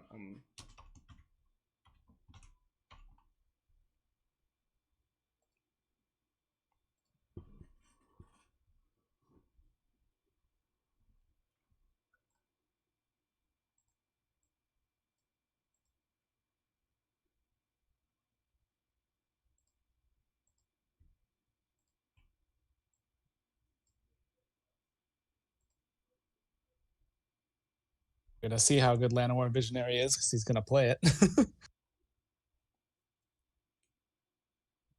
It does let him double spell next turn if it lives. You can play like the Goyf and the Eternal Witness, or Flare and Eternal Witness. Oh, or not, because he's gonna use his Wasteland.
Let's go. See, you're sitting on me, dog. I'm assuming chat can hear this. Yeah. Yes. If chat, You do keep cutting in and out, though. You do, but that's kind of how it be with JV, honestly. Oh, yeah. It's the internet quality. she is not a small dog. I mean, this time it's not even that. This time it's my dog is also sitting on my phone with its screen being on.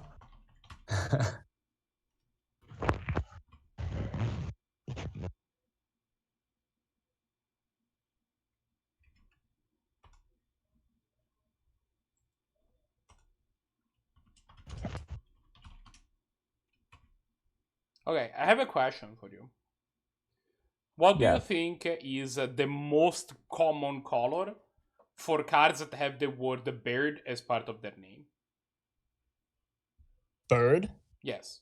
Look, all cards that have the word bird in that name, what do you think is the most common color about cards that have the word bird in that name? Without gonna looking guess- at chat, because I am saying it, basically. I'm doing it. I'm gonna guess white. I'm gonna Jimmy. guess blue. It is in fact red. Whoa. There are What the heck? there are a total of 14 cards with bird in their name, out of which half of all of them are red, because 3 of these cards are Phoenixes. Akum Firebird, Molten Firebird, and Skargan Firebird. 2 of them are randomly goblins. And then there's a couple random cards. Did you say randomly goblins? Yeah, Goblin Bird Grabber and Nimble Bird Sticker. They're both goblins with bird. Nice. Those goblins gotta leave those birds alone.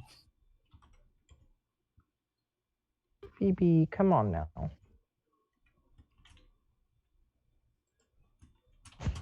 So it seems like Bailite has kind of stabilized the ground, and then he can fatal push the smuggler's copter if they try to animate it. So it's not looking amazing for Stompy. But they can always just burn them out at this point if they draw enough burn spells.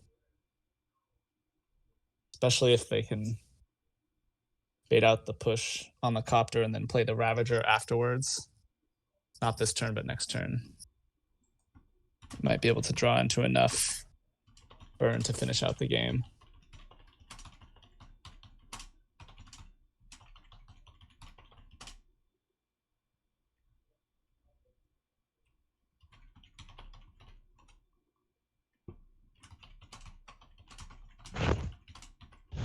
Actually, they're going to take a lot of damage off of... did they play land this turn? Is that Searing Blaze going to be enough to kill the Goyf? It looks like it. Yeah. So they're going to go to 5, and they no longer have a Goyf. It's actually looking pretty good for Stompy. Especially if Bailite can't find removal to kill the Ravager that they don't know about yet.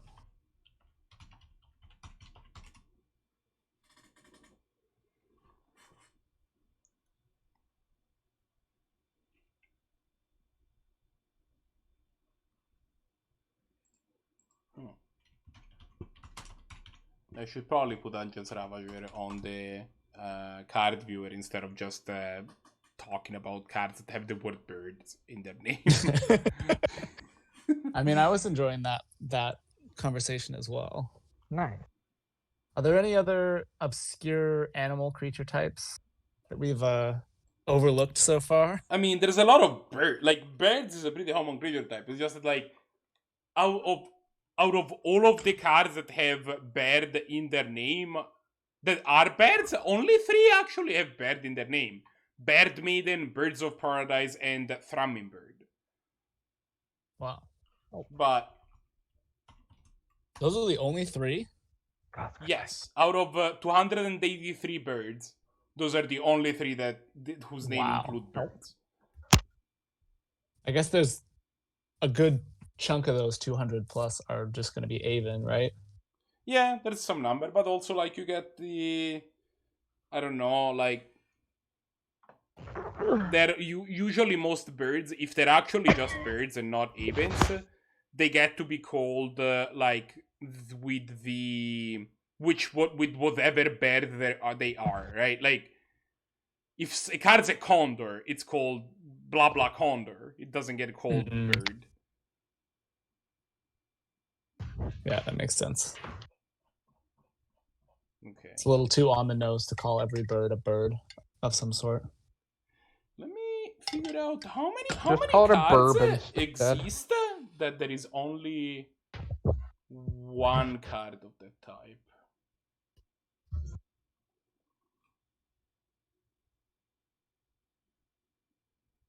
How would you even find that out? Is there a way you can search that on Careful Scryfall? research. You guys keep talking about the game. I'll get back to you on this.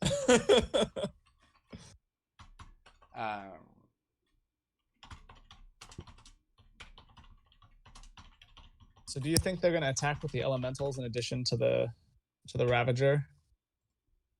Or just use the Ravager as a draw 3 cards? Oh, looks like it's going to be that.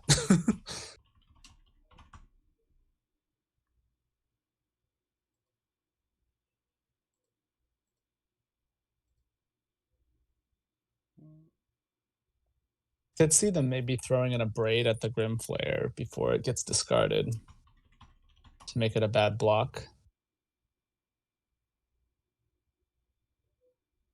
Or they could just kill the Deathrite that's gaining them life.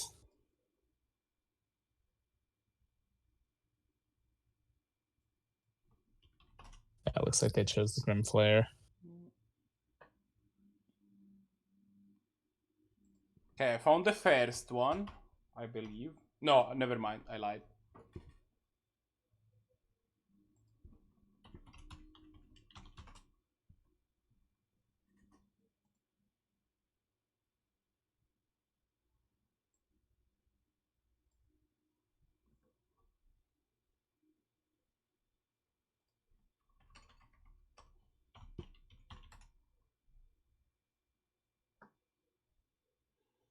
Wow, there's 5 Badgers in Magic. There's 5 cards with the Treasure type Badger.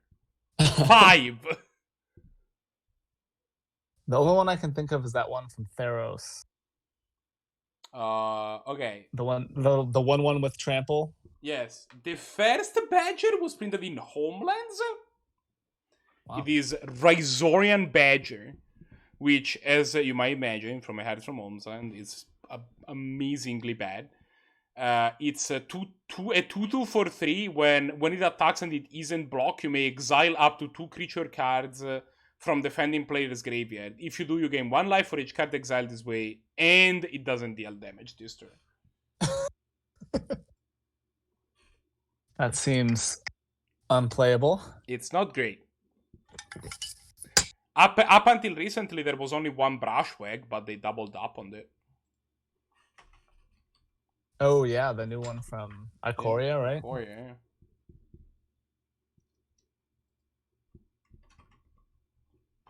Is the new one called Almighty Brushwag? Yes, the almighty Yeah, Brushwag. that's pretty good. it's a good one. Yeah.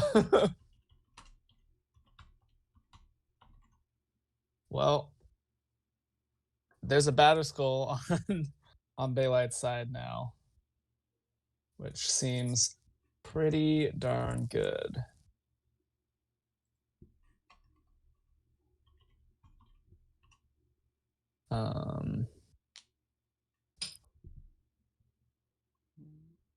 There's a lot of burn in Stompy's hand, but it's not quite enough. And it's if the Batterskull gets to gain any life, then it's not gonna get him there.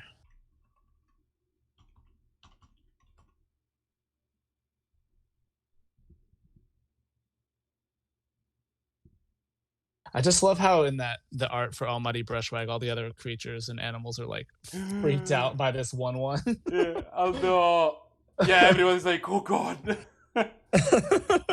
Although I think that my favorite in terms of incredible expressions. What is that card called? Is the Brushwag basically just like a tumbleweed with legs? It is basically a tumbleweed with legs in the feet. Look at the goblin to the right of the enthralling victim. It's like Swoon. It is a great face. Oh my god.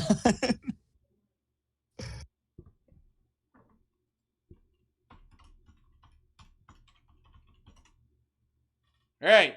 There is only one Dreadnought in all of Magic, which is Phyrexian Dreadnought. I finally found the first type that it's the only. Nice.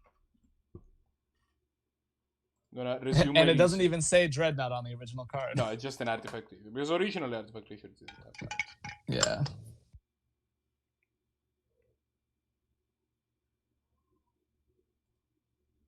I mean, it's fitting that the card that has no other creatures of the same type is a pretty iconic card.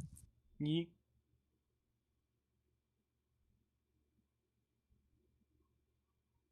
Looks like Stompy is just trying to rope Bailite, but unfortunately that strategy doesn't work on MTGO so well. I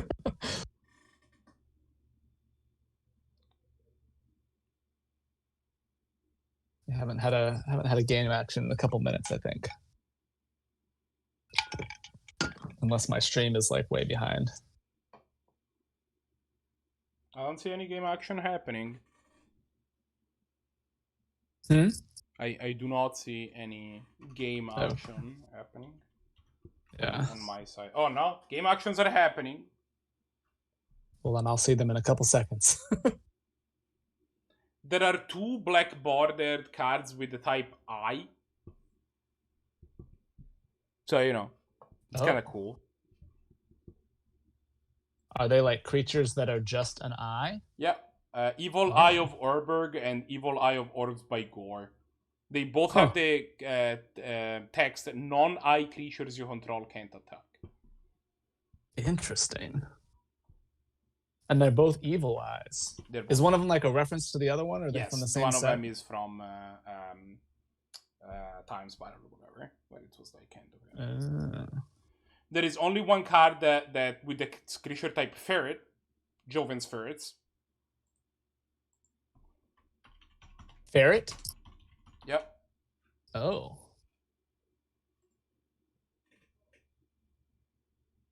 Now, are you just guessing obscure creature types and then searching for them, or how are you? I'm looking at rule 205.3M, which contains the list of all creature types, and I'm kind of going through, and if I see one that I imagine could only be one creature, I look it up. Like obviously, like if you look at if you see cat, you know that there's more than one cat. You don't need to actually look cat up. Yeah.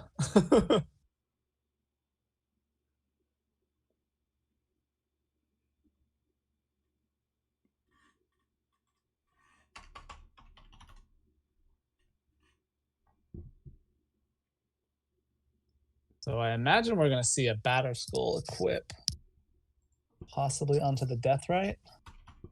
So then you can attack and then also activate to gain extra life, which seems pretty good in this situation with your mono red opponent top decking. That's exactly what's happening.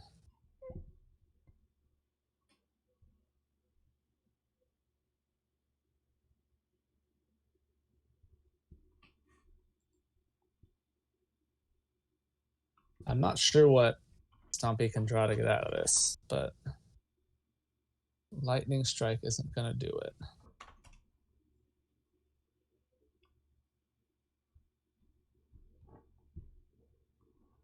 There's 18 There's 18 different homunculi in Magic. There's at least Fibblethip, right? Is he a homunculus? There's 2 legendary one, Fibblethip and Cindersplit. Oh yeah. All but 3 of the homunculi are blue. With 1 being an artifact, 2 being white. Well, one of the white ones is also an artifact, actually. And then there is a blue-green one, also. Are Boggles homunculi, or are they? No, they're Boggles, I huh? believe, right? Oh, oofs. I would believe it. No, Slippery Boggle is just a beast.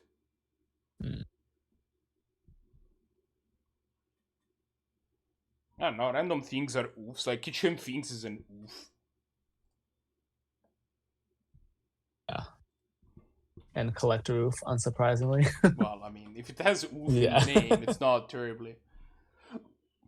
But yeah, like, oofs are actually weirdly, like, in terms of legitimately powerful, like, legitimately good cards to how many oofs exist, oof is actually a pretty prolific type. There's, I believe, 3 oofs that are good out of What's out the of, third one?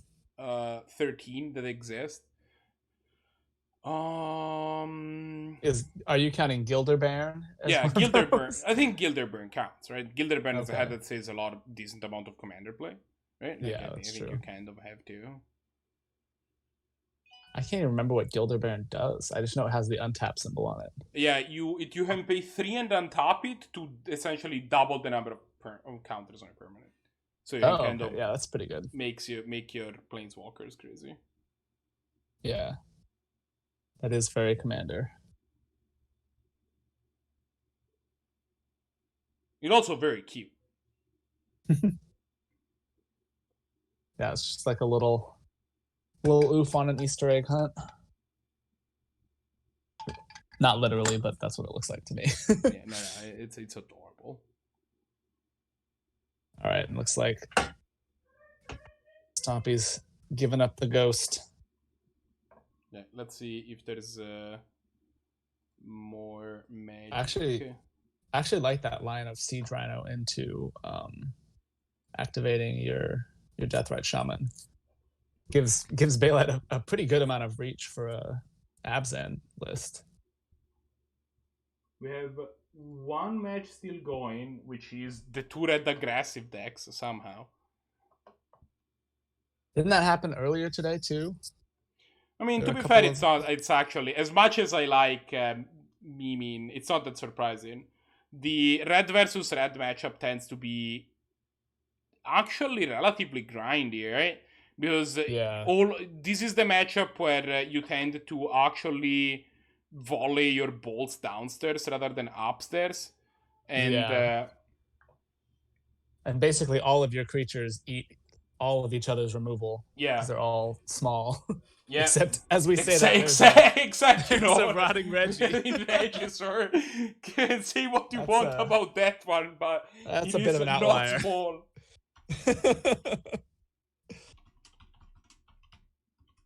That's a pretty good last creature standing. Yeah. Oh, and a GT on it. Oh my god. I mean, I don't know what's in Wolfgang's hand, but I would say that Blahguy is probably favored at this point. You think he got it? Oh, yeah, never mind. Alright, we're done. Okay. All right. Oh, what am I doing? Right, okay. With that said, while we wait for the last result to trickle in, which, while we wait for the last result to trickle in, congratulations to Bailite for going 4-0 in this event and winning the whole shebang. Good job, Bailite. Season 6 champion Bailite, in fact. Always, I don't know. I want to remind everybody that I'm not going to keep you here too much. Exclamation point Discord. You want to play Canadian Highlander? Well, that's a Canadian Highlander Discord. Also, if you're watching this on YouTube, it's going to be in the description down below. Canadian Highlander Discord is great. People in the Canadian Highlander Discord are great. They will help you getting set up and getting things going if you want to play Canadian Highlander. If you want to participate in the event, the announcements are going to go up there. If you want to just play some games, we have that. Even if you don't want to play on TGO, we have people play on webcams and some such. So that's that's a pretty good way to make sure that you get your calendar fix. If you are interested in signing up for next week, you can also type in chat !next event at which point you will be able to get a link to the next event to the sign up page on either hub. If you are not subscribed to the 10th point, it would help. Please do. It would make our life a little bit easier in a variety of ways, including doing the things like, giving prizes without having to take money directly out of my pocket, but instead out of your pocket. Isn't it great? But jokes aside, it actually helps. Making sure that the 10 point keeps going. So if you have especially a Prime sub or a non-Prime sub, both are extremely appreciated. Please consider throwing that our way. And finally, I want to send you to somebody. I see that... So here's the thing. Bengineering is streaming, and Bengineering is always a good one. But I'm kind of in for giving the sub to somebody, to like a smaller channel maybe, that is gonna appreciate it. Not that I don't think Ben appreciates it, I'm sure Ben does. But I kind of in for throwing things to somebody that is a smaller channel and making their day.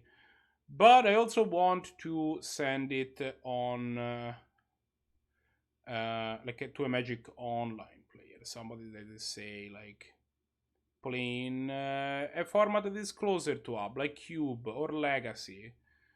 So how about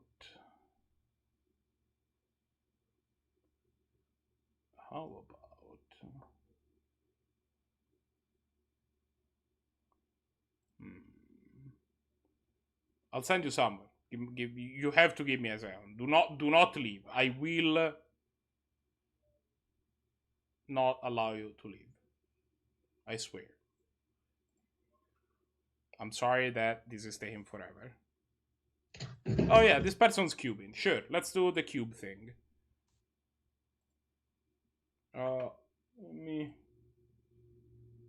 say mostly because I like cubing. Let's they're a little bigger than I would like, but I am about I will shut up. What is my sound mixer? Oh god. Alright, sure, let's do that.